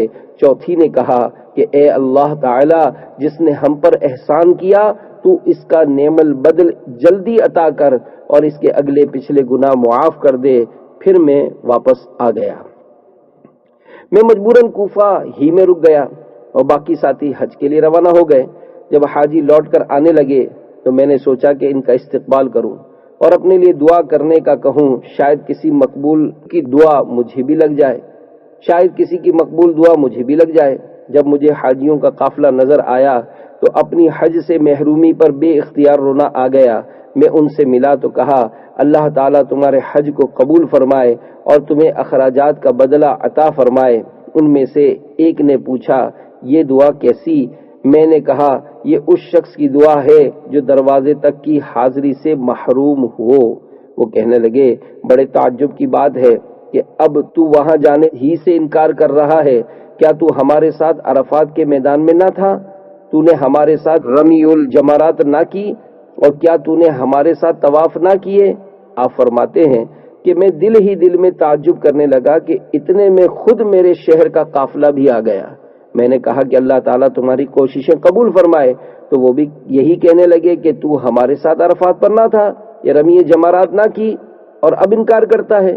پھر ان میں سے ایک شخص آگے بڑھا اور کہنے لگا کہ بھائی اب کیوں انکار کرتے ہو؟ کیا تم ہمارے ساتھ مکہ شریف اور مدینہ منورہ میں نہ تھے اور ہم شفیع اعظم صلی اللہ علیہ وآلہ وسلم کی قبر انور کی زیارت کر کے واپس آ رہے تھے تو رش کی وجہ سے تم نے یہ تھیلی میرے پاس امانت رکھوائی تھی جس کی مہر پر لکھا ہوا ہے، یعنی جو ہم سے معاملہ کرتا ہے نفع کماتا ہے، اب یہ تھیلی واپس لے لو۔ حضرت سیدنا ربیع بن سلمان علیہ رحمت اللہ المنان فرماتے ہیں میں نے اس تھیلی کو پہلے کبھی نہ دیکھا تھا، میں اس کو لے کر گھر واپس آ گیا، عشاء کے بعد وظیفہ پورا کیا اور اسی سوچ میں جاگتا رہا کہ معاملہ کیا ہے۔ اچانک میری آنکھ لگ گئی، خواب میں سرور عالم نور مجسم صلی اللہ تعالی علیہ وآلہ وسلم کی زیارت کی۔ میں نے آپ صلی اللہ علیہ وآلہ وسلم کو سلام عرض کیا اور ہاتھ چومے۔ پیارے آقا صلی اللہ علیہ وآلہ وسلم نے مسکراتے ہوئے سلام کا جواب دیا اور کچھ یوں ارشاد فرمایا اے ربیع آخر ہم کتنے گواہ اس بات پر قائم کریں کہ تو نے حج کیا ہے، تو مانتا ہی نہیں۔ سن، جب تو نے میری اولاد میں سے ایک عورت پر صدقہ کیا اور اپنا زاد راہ ایثار کر کے اپنا حج ملتوی کر دیا تو میں نے اللہ تعالیٰ سے دعا کی کہ وہ تجھے اس کا اچھا بدلہ عطا فرمائے، تو اللہ تعالیٰ نے تیری صورت کا ایک فرشتہ بنا کر حکم دیا کہ وہ قیامت تک ہر سال تیری طرف سے حج کیا کرے، اور دنیا میں تجھے یہ بدلہ دیا ہے کہ 600 درہم کے بدلے 600 دینار عطا فرمائے۔ تو اپنی آنکھیں ٹھنڈی رکھ۔ پھر آقا صلی اللہ تعالی علیہ وآلہ وسلم نے وہی الفاظ دہرائے، یعنی جو ہم سے معاملہ کرتا ہے نفع کماتا ہے۔ حضرت سیدنا ربیع بن سلمان علیہ رحمت اللہ المنان فرماتے ہیں کہ جب میں سو کر اٹھا اور تھیلی کو کھولا تو اس میں 600 اشرفیہ ہی تھیں۔ صلو علی الحبیب صلی اللہ تعالی علی محمد۔ حدیث نمبر 26، خوشخبری سناؤ۔ حضرت سیدنا انس رضی اللہ تعالی عنہ سے مروی ہے کہ حضور پاک صاحب لولاک سیاہ افلاک صلی اللہ تعالی علیہ وآلہ وسلم ارشاد فرماتے ہیں خوشخبری سناؤ اور لوگوں کو نفرت نہ دلاؤ۔ میٹھے میٹھے اسلامی بھائیوں، یعنی لوگوں کو گزشتہ گناہوں سے توبہ کرنے اور نیک اعمال کرنے پر حق تعالیٰ کی بخشش و رحمت کی خوشخبریاں دو۔ ان گناہوں کی پکڑ پر اس طرح نہ ڈراؤ کہ انہیں اللہ کی رحمت سے مایوسی ہو کر اسلام سے نفرت ہو جائے۔ بہرحال انذار اور ڈرانا کچھ اور ہے اور مایوس کر کے متنفر یعنی بد دل کر دینا کچھ اور۔ لہذا یہ حدیث ان آیات و احادیث کے خلاف نہیں جن میں اللہ تعالیٰ کی پکڑ سے ڈرانے کا حکم ہے۔ صلو علی الحبیب صلی اللہ تعالی علی محمد۔ 100 افراد کا قاتل۔ حضرت سیدنا ابو سعید خدری رضی اللہ تعالی عنہ سے روایت ہے کہ نبی مکرم نور مجسم رسول اکرم شہنشاہ بنی آدم صلی اللہ تعالی علیہ وآلہ وسلم نے فرمایا، تم سے پہلے ایک شخص نے 99 قتل کیے تھے۔ جب اس نے اہل زمین میں سب سے بڑے عالم کے بارے میں پوچھا تو اسے ایک راہب کے بارے میں بتایا گیا۔ وہ اس کے پاس پہنچا اور اس سے کہا، میں نے 99 قتل کیے ہیں، کیا میرے لیے توبہ کی کوئی صورت ہے؟ راہب نے اسے مایوس کرتے ہوئے کہا، نہیں۔ اس نے اسے بھی قتل کر دیا اور 100 کا عدد پورا کر لیا۔ پھر اس نے اہل زمین میں سب سے بڑے عالم کے بارے میں سوال کیا تو اسے ایک عالم کے بارے میں بتایا گیا تو اس نے اس عالم سے کہا، میں نے 100 قتل کیے ہیں، کیا میرے لیے توبہ کی کوئی صورت ہے؟ اس نے کہا، ہاں۔ تمہارے اور توبہ کے درمیان کیا چیز رکاوٹ بن سکتی ہے؟ فلاں فلاں علاقے کی طرف جاؤ، وہاں کچھ لوگ اللہ عز و جل کی عبادت کرتے ہیں، ان کے ساتھ مل کر اللہ عز و جل کی عبادت کرو اور اپنے علاقے کی طرف واپس نہ آنا، کیونکہ یہ برائی کی سرزمین ہے۔ وہ قاتل اس علاقے کی طرف چل دیا۔ جب وہ آدھے راستے میں پہنچا تو اسے موت آ گئی۔ رحمت اور عذاب کے فرشتے اس کے بارے میں بحث کرنے لگے۔ رحمت کے فرشتے کہنے لگے، یہ توبہ کے دلی ارادے سے اللہ عز و جل کی طرف آیا تھا، اور عذاب کے فرشتے کہنے لگے کہ اس نے کبھی کوئی اچھا کام نہیں کیا۔ تو ان کے پاس ایک فرشتہ انسانی صورت میں آیا اور انہوں نے اسے ثالث مقرر کر لیا۔ اس فرشتے نے ان سے کہا، دونوں طرف کی زمینوں کو ناپ لو، یہ جس زمین کے قریب ہوگا اسی کا حقدار ہے۔ جب زمین ناپی گئی تو وہ اس زمین کے قریب تھا جس کے ارادے سے وہ اپنے شہر سے نکلا تھا، تو رحمت کے فرشتے اسے لے گئے۔ توبوا الی اللہ، یعنی اللہ تعالیٰ کی بارگاہ میں توبہ کرو۔ استغفر اللہ، میں اللہ عز و جل کی بارگاہ میں توبہ کرتا ہوں۔ صلو علی الحبیب صلی اللہ تعالی علی محمد۔ حدیث نمبر 27، سلام کی اہمیت۔ حضرت سیدنا جابر رضی اللہ تعالیٰ عنہ روایت کرتے ہیں کہ اللہ عز و جل کے محبوب دانہ غیوب منزہ عن العیوب صلی اللہ تعالی علیہ وآلہ وسلم ارشاد فرماتے ہیں، سلام گفتگو سے پہلے ہے۔ میٹھے میٹھے اسلامی بھائیوں، سلام 3 قسم کے ہیں۔ سلام اذن، یہ گھر میں داخل ہونے سے پہلے اجازت داخلہ حاصل کرنے کے لیے ہے۔ سلام تحیہ، یہ گھر میں داخل ہونے اور کلام کرنے سے پہلے ہے۔ سلام وداع، یہ گھر سے رخصت ہوتے وقت ہے۔ یہاں اس حدیث میں سلام تحیت مراد ہے۔ یہ کلام سے پہلے چاہیے تاکہ تحیت باقی رہے، جیسے تحیت المسجد کے نفل کے وہ بیٹھنے سے پہلے پڑھے جائیں۔ صلو علی الحبیب صلی اللہ تعالی علی محمد۔ حدیث نمبر 28، تکبر کا علاج۔ حضرت سیدنا عبداللہ بن مسعود رضی اللہ تعالیٰ عنہ سے روایت ہے کہ سرکار والا تبار، ہم بے کسوں کے مددگار، شفیع روز شمار، دو عالم کے مالک و مختار، حبیب پروردگار صلی اللہ تعالیٰ علیہ وآلہ وسلم ارشاد فرماتے ہیں، سلام میں پہل کرنے والا تکبر سے دور ہو جاتا ہے۔ میٹھے میٹھے اسلامی بھائیوں، جو شخص مسلمانوں کو سلام کر لیا کرے وہ انشاءاللہ عز و جل متکبر نہ ہوگا، اس کے دل میں عجز و نیاز ہوگا، یہ عمل مجرب ہے۔ صلو علی الحبیب صلی اللہ تعالی علی محمد۔ اعلی حضرت علیہ رحمت رب العزت کی عادت مبارکہ۔ حضرت مولانا سید ایوب علی علیہ رحمت اللہ القوی کا بیان ہے کہ کوہ بھوالی سے میری طلبی فرمائی جاتی ہے، میں باہمراہی شہزادہ اصغر حضرت مولانا مولوی شاہ محمد مصطفیٰ رضا خان صاحب مدہ ظلہ الاقدس بعد مغرب وہاں پہنچتا ہوں۔ شہزادہ ممدوح اندر مکان میں جاتے ہوئے یہ فرماتے ہیں، ابھی حضور کو آپ کے آنے کی اطلاع کرتا ہوں، مگر باوجود اس آگاہی کے کہ حضور یعنی امام اہل سنت الشاہ مولانا احمد رضا خان علیہ رحمت الرحمن تشریف لانے والے ہیں، تقدیم سلام یعنی سلام میں پہل سرکار ہی فرماتے ہیں۔ اس وقت دیکھتا ہوں کہ حضور بالکل میرے پاس جلوہ فرما ہیں۔ صلو علی الحبیب صلی اللہ تعالی علی محمد۔ حدیث نمبر 29، مسجد میں ہنسنے کا نقصان۔ حضرت سیدنا انس رضی اللہ تعالیٰ عنہ سے مروی ہے کہ حضور پاک صاحب لولاک سیاہ افلاک صلی اللہ تعالیٰ علیہ وآلہ وسلم ارشاد فرماتے ہیں، مسجد میں ہنسنا قبر میں اندھیرا لاتا ہے۔ میٹھے میٹھے اسلامی بھائیوں، خیال رہے کہ مسکرانا اچھی چیز ہے اور قہقہا بری چیز۔ تبسم رحمت عالم نور مجسم صلی اللہ تعالیٰ علیہ وآلہ وسلم کی عادت کریمہ تھی، جس کی تسکین سے روتے ہوئے ہنس پڑیں، اس تبسم کی عادت پہ لاکھوں سلام۔ صلو علی الحبیب صلی اللہ تعالی علی محمد۔ حدیث نمبر 30، قہقہا کی مذمت۔ حضرت سیدنا ابو ہریرہ رضی اللہ تعالی عنہ سے مروی ہے کہ اللہ عز و جل کے محبوب دانہ غیوب منزہ عن العیوب صلی اللہ تعالی علیہ وآلہ وسلم ارشاد فرماتے ہیں، قہقہا شیطان کی طرف سے ہے اور مسکرانا اللہ عز و جل کی طرف سے ہے۔ میٹھے میٹھے اسلامی بھائیوں، قہقہا سے مراد آواز کے ساتھ ہنسنا ہے۔ شیطان اسے پسند کرتا ہے اور اس پر سوار ہو جاتا ہے، جبکہ تبسم سے مراد بغیر آواز کے تھوڑی مقدار میں ہنسنا ہے۔ صلو علی الحبیب صلی اللہ تعالی علی محمد۔ حدیث نمبر 31، مسواک کی فضیلت۔ ام المومنین حضرت سیدتنا عائشہ صدیقہ رضی اللہ تعالی عنہا روایت کرتی ہیں کہ نبی مکرم نور مجسم رسول اکرم شہنشاہ بنی آدم صلی اللہ تعالی علیہ وآلہ وسلم ارشاد فرماتے ہیں، مسواک میں منہ کی پاکیزگی اور اللہ عز و جل کی خوشنودی کا سبب ہے۔ میٹھے میٹھے اسلامی بھائیوں، شریعت میں مسواک سے مراد وہ لکڑی ہے جس سے دانت صاف کیے جائیں۔ سنت یہ ہے کہ یہ کسی پھول یا پھلدار درخت کی نہ ہو، کڑوے درخت کی ہو، موٹائی چھنگلی کے برابر ہو، لمبائی بالش سے زیادہ نہ ہو، دانتوں کی چوڑائی میں کی جائے نہ کہ لمبائی میں۔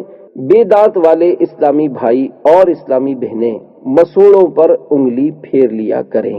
مسواک اتنے مقام پر سنت ہے، وضو میں، قرآن شریف پڑھتے وقت، دانت پیلے ہونے پر، بھوک یا دیر تک خاموشی یا بے خوابی کی وجہ سے منہ سے بدبو آنے پر۔ صلو علی الحبیب صلی اللہ تعالی علی محمد۔ حدیث نمبر 32، جماعت کی فضیلت۔ حضرت سیدنا عبداللہ بن عمر رضی اللہ تعالیٰ عنہما سے مروی ہے کہ حضور پاک صاحب لولاک سیاہ افلاک صلی اللہ تعالیٰ علیہ وآلہ وسلم ارشاد فرماتے ہیں، با جماعت نماز ادا کرنا تنہا نماز پڑھنے سے 27 درجے زیادہ فضیلت رکھتی ہے۔ میٹھے میٹھے اسلامی بھائیوں، عام روایت میں یہی ہے کہ نماز با جماعت بنسبت تنہا کے 25 درجے زائد ہے، مگر بعض روایتوں میں 27 درجے بھی آیا ہے، بلکہ ایک روایت میں 36 درجے بھی وارد ہے، بعض میں 50 بھی۔ علماء نے اس کی مختلف توجیحات کی ہیں، سب میں عمدہ توجیہ یہ ہے کہ یہ نمازی اور وقت اور حالت کے اعتبار سے مختلف ہے۔ صلو علی الحبیب صلی اللہ تعالی علی محمد۔ 25 مرتبہ نماز ادا کی۔ امام اعظم ابو حنیفہ رضی اللہ تعالیٰ عنہ کے شاگرد حضرت سیدنا محمد بن سماع رحمت اللہ تعالیٰ علیہ نے 130 برس کی عمر پائی۔ آپ رحمت اللہ تعالیٰ علیہ روزانہ 200 رکعت نفل پڑھا کرتے تھے۔ آپ رحمت اللہ تعالیٰ علیہ فرماتے ہیں، مسلسل 40 برس تک میری ایک مرتبہ کے علاوہ کبھی تکبیر اولیٰ فوت نہیں ہوئی۔ جس دن میری والدہ کا انتقال ہوا اس دن ایک وقت کی جماعت چھوٹ گئی، تو میں نے اس خیال سے کہ جماعت کی نماز کا 25 گنا ثواب زیادہ ملتا ہے، اس نماز کو میں نے اکیلے 25 مرتبہ پڑھا۔ پھر مجھے کچھ غنودگی آ گئی تو کسی نے خواب میں آ کر کہا، 25 نمازیں تو تم نے پڑھ لی، مگر فرشتوں کی آمین کا کیا کرو گے؟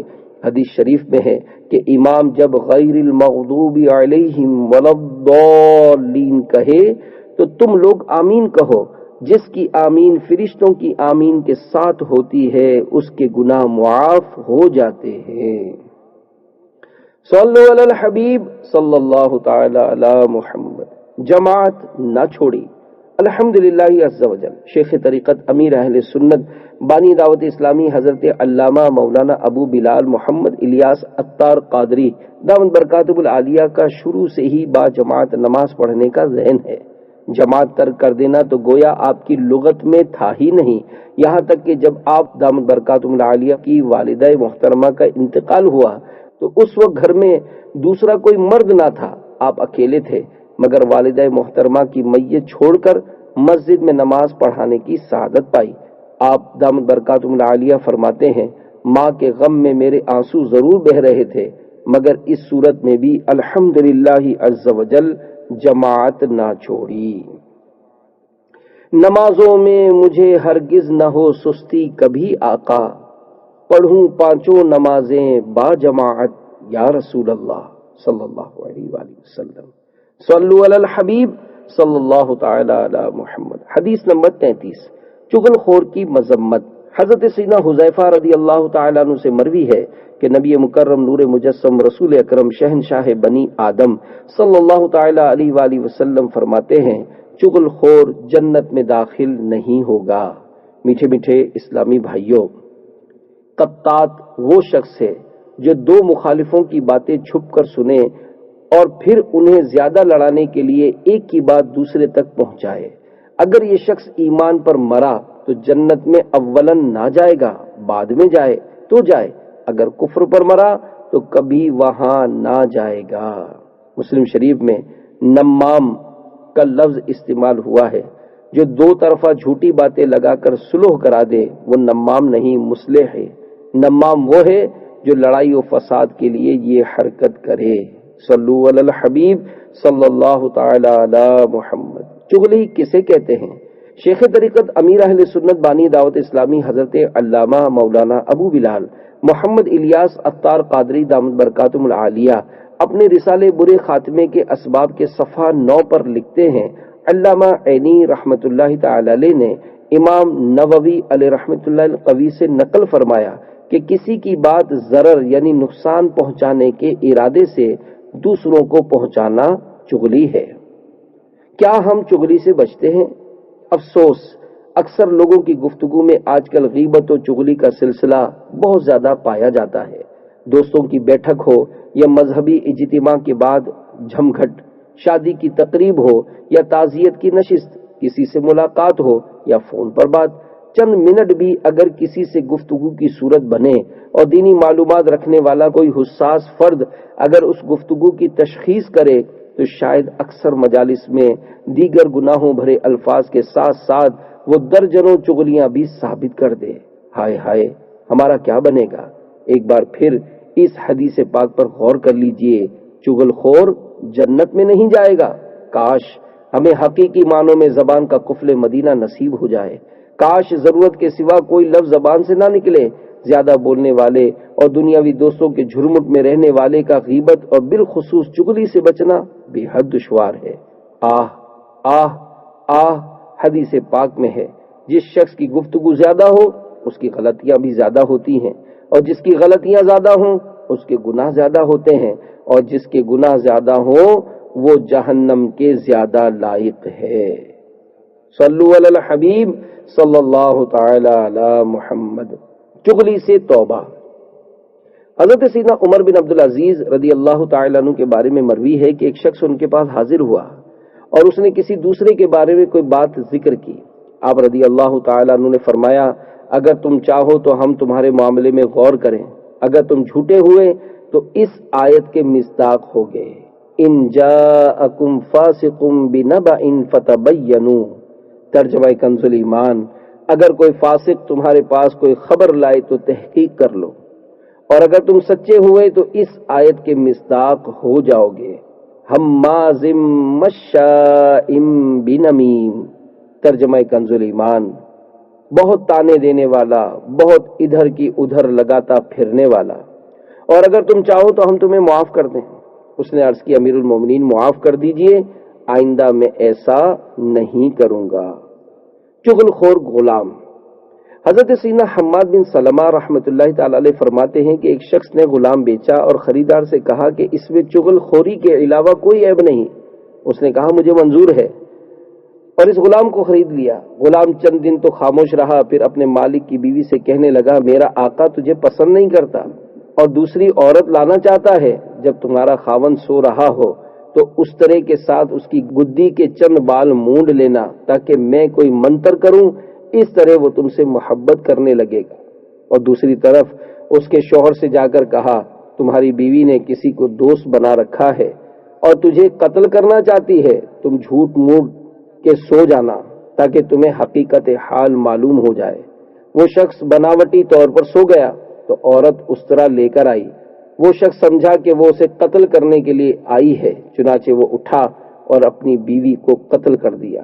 جب عورت کے گھر والے آئے تو انہوں نے اسے قتل کر دیا، اور اس طرح اس چغل خور غلام کی وجہ سے دو قبیلوں کے درمیان لڑائی شروع ہو گئی۔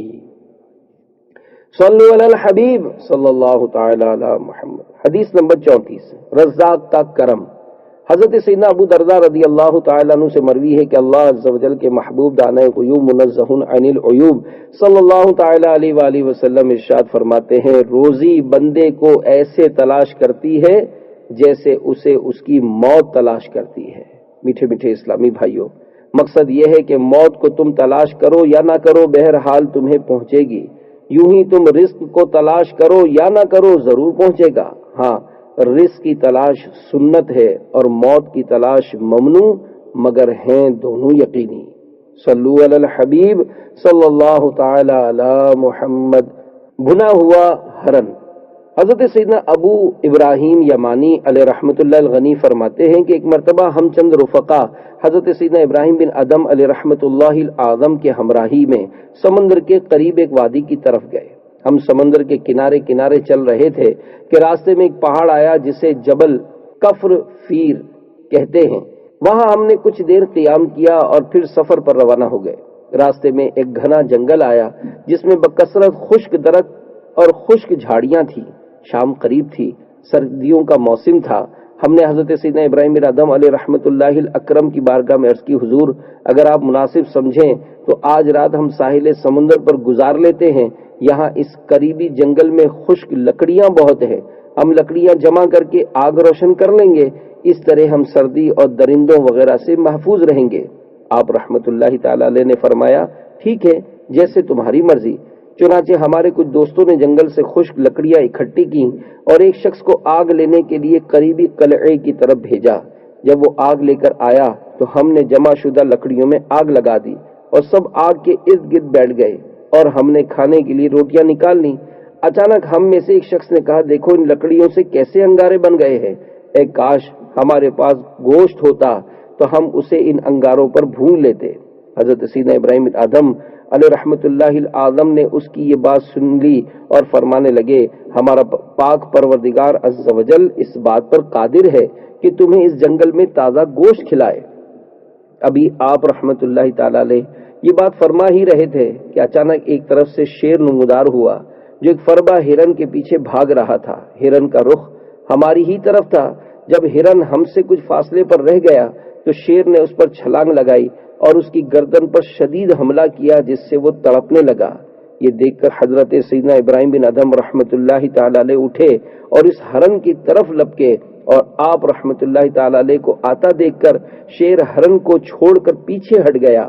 آپ رحمت اللہ تعالی علیہ نے فرمایا، یہ رزق اللہ عز و جل نے ہمارے لیے بھیجا ہے۔ چنانچہ ہم نے ہرن کو ذبح کیا اور اس کا گوشت انگاروں پر بھون بھون کر کھاتے رہے، اور شیر دور بیٹھا ہمیں دیکھتا رہا۔ اللہ عز و جل کی ان پر رحمت ہو اور ان کے صدقے ہماری مغفرت ہو، آمین بجاہ النبی الامین صلی اللہ تعالی علیہ وآلہ وسلم۔ صلو علی الحبیب صلی اللہ تعالی علی محمد۔ حدیث نمبر 35، حیا ایمان سے ہے۔ حضور پاک صاحب الاولاق سیاہ افلاق صلی اللہ علیہ وآلہ وسلم ارشاد فرماتے ہیں، حیا ایمان سے ہے۔ میٹھے میٹھے اسلامی بھائیوں، شرم و حیا ایمان کا رکن اعلیٰ ہے۔ دنیا والوں سے حیا دنیاوی برائیوں سے روک دیتی ہے، دین والوں سے حیا دینی برائیوں سے روک دیتی ہے۔ اللہ رسول سے شرم و حیا تمام بد عقیدگیوں بد عملیوں سے بچا لیتی ہے۔ ایمان کی عمارت اسی شرم و حیا پر قائم ہے۔ درخت ایمان کی جڑ مومن کے دل میں رہتی ہے، جبکہ اس کی شاخیں جنت میں ہیں۔ صلو علی الحبیب صلی اللہ تعالی علی محمد۔ با حیا نوجوان۔ امیر اہل سنت دامت برکاتہم العالیہ اپنے رسالے با حیا نوجوان کے صفحہ 1 پر لکھتے ہیں، بصرہ میں ایک بزرگ رحمت اللہ تعالی علیہ مسکی کے نام سے مشہور تھے۔ مشک کو عربی میں مسک کہتے ہیں، لہذا مسکی کے معنی ہوئے مشک بار، یعنی مشک کی خوشبو میں بسا ہوا۔ وہ بزرگ رحمت اللہ تعالی علیہ ہر وقت مشک بار و خوشبودار رہا کرتے تھے۔ یہاں تک کہ جس راستے سے گزر جاتے وہ راستہ بھی مہک اٹھتا۔ جب داخل مسجد ہوتے تو ان کی خوشبو سے لوگوں کو معلوم ہو جاتا کہ حضرت مسکی رحمت اللہ تعالی علیہ تشریف لے آئے ہیں۔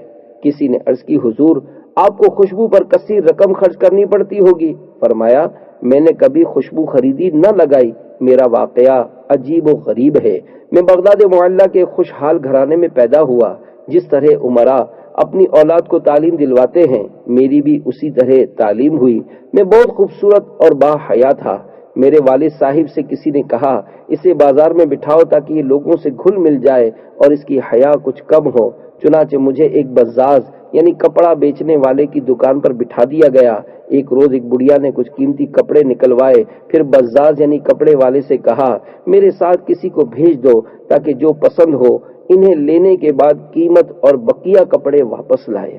بزاز نے مجھے اس کے ساتھ بھیج دیا۔ بڑھیا مجھے ایک عظیم الشان محل میں لے گئی اور آراستہ کمرے میں بھیج دیا۔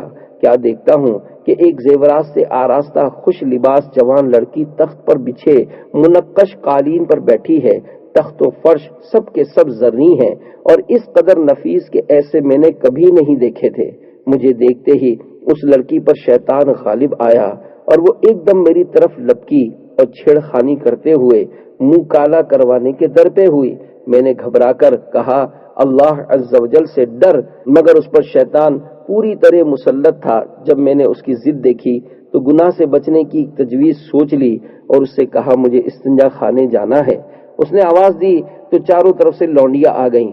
اس نے کہا اپنے آقا کو بیت الخلا میں لے جاؤ۔ میں جب وہاں گیا تو بھاگنے کی کوئی راہ نظر نہیں آئی۔ مجھے اس عورت کے ساتھ منہ کالا کرتے ہوئے اپنے رب عز و جل سے حیا آ رہی تھی اور مجھ پر عذاب جہنم کے خوف کا غلبہ تھا۔ چنانچہ ایک ہی راستہ نظر آیا اور وہ یہ کہ میں نے استنجا خانے کی نجاست سے اپنا ہاتھ منہ وغیرہ سان لیے اور خوب آنکھیں نکال کر اس کنیز کو ڈرایا جو باہر رومال اور پانی لیے کھڑی تھی۔ میں جب دیوانوں کی طرح چیختا ہوا اس کی طرف لپکا تو وہ ڈر کر بھاگی اور اس نے پاگل پاگل کا شور مچا دیا۔ سب لونڈیاں اکٹھی ہو گئیں اور انہوں نے مل کر مجھے ایک ٹاٹ میں لپیٹا اور اٹھا کر ایک باغ میں ڈال دیا۔ میں نے جب یقین کر لیا کہ سب جا چکی ہیں تو اٹھ کر اپنے کپڑے اور بدن کو دھو کر پاک کر لیا اور اپنے گھر چلا گیا، مگر کسی کو یہ بات نہیں بتائی۔ اسی رات میں نے خواب میں دیکھا کہ کوئی کہہ رہا ہے تم کو حضرت سیدنا یوسف علیہ الصلوۃ والسلام سے کیا ہی خوب مناسبت ہے، اور کہتا ہے کہ کیا تم مجھے جانتے ہو؟ میں نے کہا نہیں۔ تو انہوں نے کہا میں جبریل علیہ الصلوۃ والسلام ہوں۔ اس کے بعد انہوں نے میرے منہ اور جسم پر اپنا ہاتھ پھیر دیا۔ اسی وقت سے میرے جسم سے مشک کی بہترین خوشبو آنے لگی۔ یہ حضرت سیدنا جبریل علیہ الصلوۃ والسلام کے دست مبارک کی خوشبو ہے۔ حیا کے متعلق مزید تفصیلات جاننے کے لیے امیر اہل سنت دامت برکاتہم العالیہ کا رسالہ با حیا نوجوان مکتبۃ المدینہ کی کسی بھی شاخ سے ہدیتاً طلب کیا جا سکتا ہے۔ صلو علی الحبیب صلی اللہ تعالی علی محمد۔ حدیث نمبر 36 ساقی کوثر صلی اللہ علیہ وآلہ وسلم کا فرمان۔ حضرت سیدنا ابو قتادہ رضی اللہ تعالیٰ عنہ سے مروی ہے کہ نبی مکرم نور مجسم رسول اکرم شہنشاہ بنی آدم صلی اللہ تعالیٰ علیہ وآلہ وسلم ارشاد فرماتے ہیں قوم کو پانی پلانے والا سب سے آخر میں پیتا ہے۔ میٹھے میٹھے اسلامی بھائیوں، قانون یہ ہے کہ پلانے والا پیچھے پیے، کھلانے والا پیچھے کھائے۔ ہم ہیں پلانے والے، اس لیے ہم تمہارے بعد پیئیں گے۔ خیال رہے کہ رب تعالیٰ کی طرف سے قاسم حضور صلی اللہ علیہ وآلہ وسلم تھے اور تا قیامت ہیں۔ صلو علی الحبیب صلی اللہ تعالی علی محمد۔ حدیث نمبر 37 آقا صلی اللہ علیہ وآلہ وسلم کا مہینہ۔ ام المومنین حضرت سیدتنا عائشہ صدیقہ رضی اللہ تعالی عنہا سے روایت ہے سرکار والا تبار ہم بے کسوں کے مددگار شفیع روز شمار دو عالم کے مالک و مختار صلی اللہ تعالی علیہ وآلہ وسلم ارشاد فرماتے ہیں شعبان میرا مہینہ ہے اور رمضان اللہ عز و جل کا مہینہ ہے۔ میٹھے میٹھے اسلامی بھائیوں، رحمت عالم نور مجسم صلی اللہ تعالی علیہ وآلہ وسلم نے شعبان کو اس لیے اپنا مہینہ فرمایا کہ آپ صلی اللہ علیہ وآلہ وسلم اس مہینے میں روزے رکھا کرتے تھے۔ حالانکہ یہ روزے آپ صلی اللہ علیہ وآلہ وسلم پر واجب نہیں تھے، اور رمضان کو اس لیے اللہ تعالیٰ کا مہینہ فرمایا کہ اس نے اس مہینے کے روزے مسلمانوں پر فرض کیے ہیں۔ شعبان کی تجلیات و برکات۔ امیر اہل سنت دامت برکاتہم العالیہ اپنے رسالے آقا کا مہینہ کے صفحہ 4 پر لکھتے ہیں، لفظ شعبان میں 5 حروف ہیں، شین، عین، با، الف، نون۔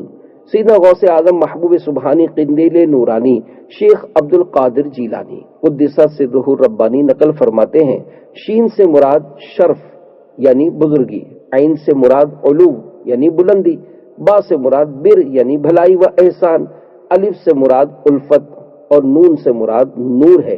تو یہ تمام چیزیں اللہ تعالیٰ اپنے بندوں کو اس مہینے میں عطا فرماتا ہے۔ یہ وہ مہینہ ہے جس میں نیکیوں کے دروازے کھول دیے جاتے ہیں، برکات کا نزول ہوتا ہے، خطائیں ترک کر دی جاتی ہیں اور گناہوں کا کفارہ ادا کیا جاتا ہے، اور خیر البریہ سید الورا جناب محمد مصطفیٰ صلی اللہ علیہ وآلہ وسلم پر درود پاک کی کثرت کی جاتی ہے، اور یہ نبی مختار صلی اللہ علیہ وآلہ وسلم پر درود بھیجنے کا مہینہ ہے۔ صلو علی الحبیب صلی اللہ تعالی علی محمد۔ حدیث نمبر 38، فتنہ باز کی مذمت۔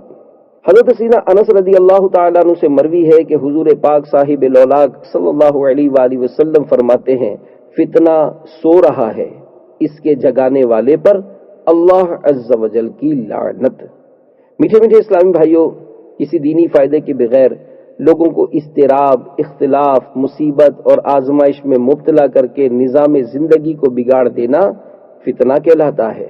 لہذا ہر وہ چیز جو مسلمانوں کے درمیان فتنے، شر، عداوت اور بغض کا باعث بنے، ہمیں اس سے بچنا چاہیے۔ فتنہ کو قرآن پاک میں قتل سے زیادہ سخت کہا گیا ہے۔ اگر اسی بات پر غور کر لیا جائے تو فتنے سے بچنے کے لیے کافی ہے۔ چنانچہ اللہ عز و جل ارشاد فرماتا ہے، وَالْفِتْنَةُ أَشَدُّ مِنَ الْقَتْلِ، ترجمہ کنز ایمان، اور ان کا فساد تو قتل سے بھی سخت ہے۔ امام بیضاوی علیہ رحمت اللہ الوالی فتنے کے قتل سے زیادہ سخت و برا ہونے کی وجہ یہ بیان کرتے ہیں کہ چونکہ قتل کے مقابلے میں فتنے کی تکلیف زیادہ سخت اور اس کا رنج و الم زیادہ دیر تک قائم رہتا ہے، اسی لیے اس کو قتل سے زیادہ سخت فرمایا گیا۔ صلو علی الحبیب صلی اللہ تعالی علی محمد۔ حدیث نمبر 39، اللہ عز و جل کے لیے محبت کرنا۔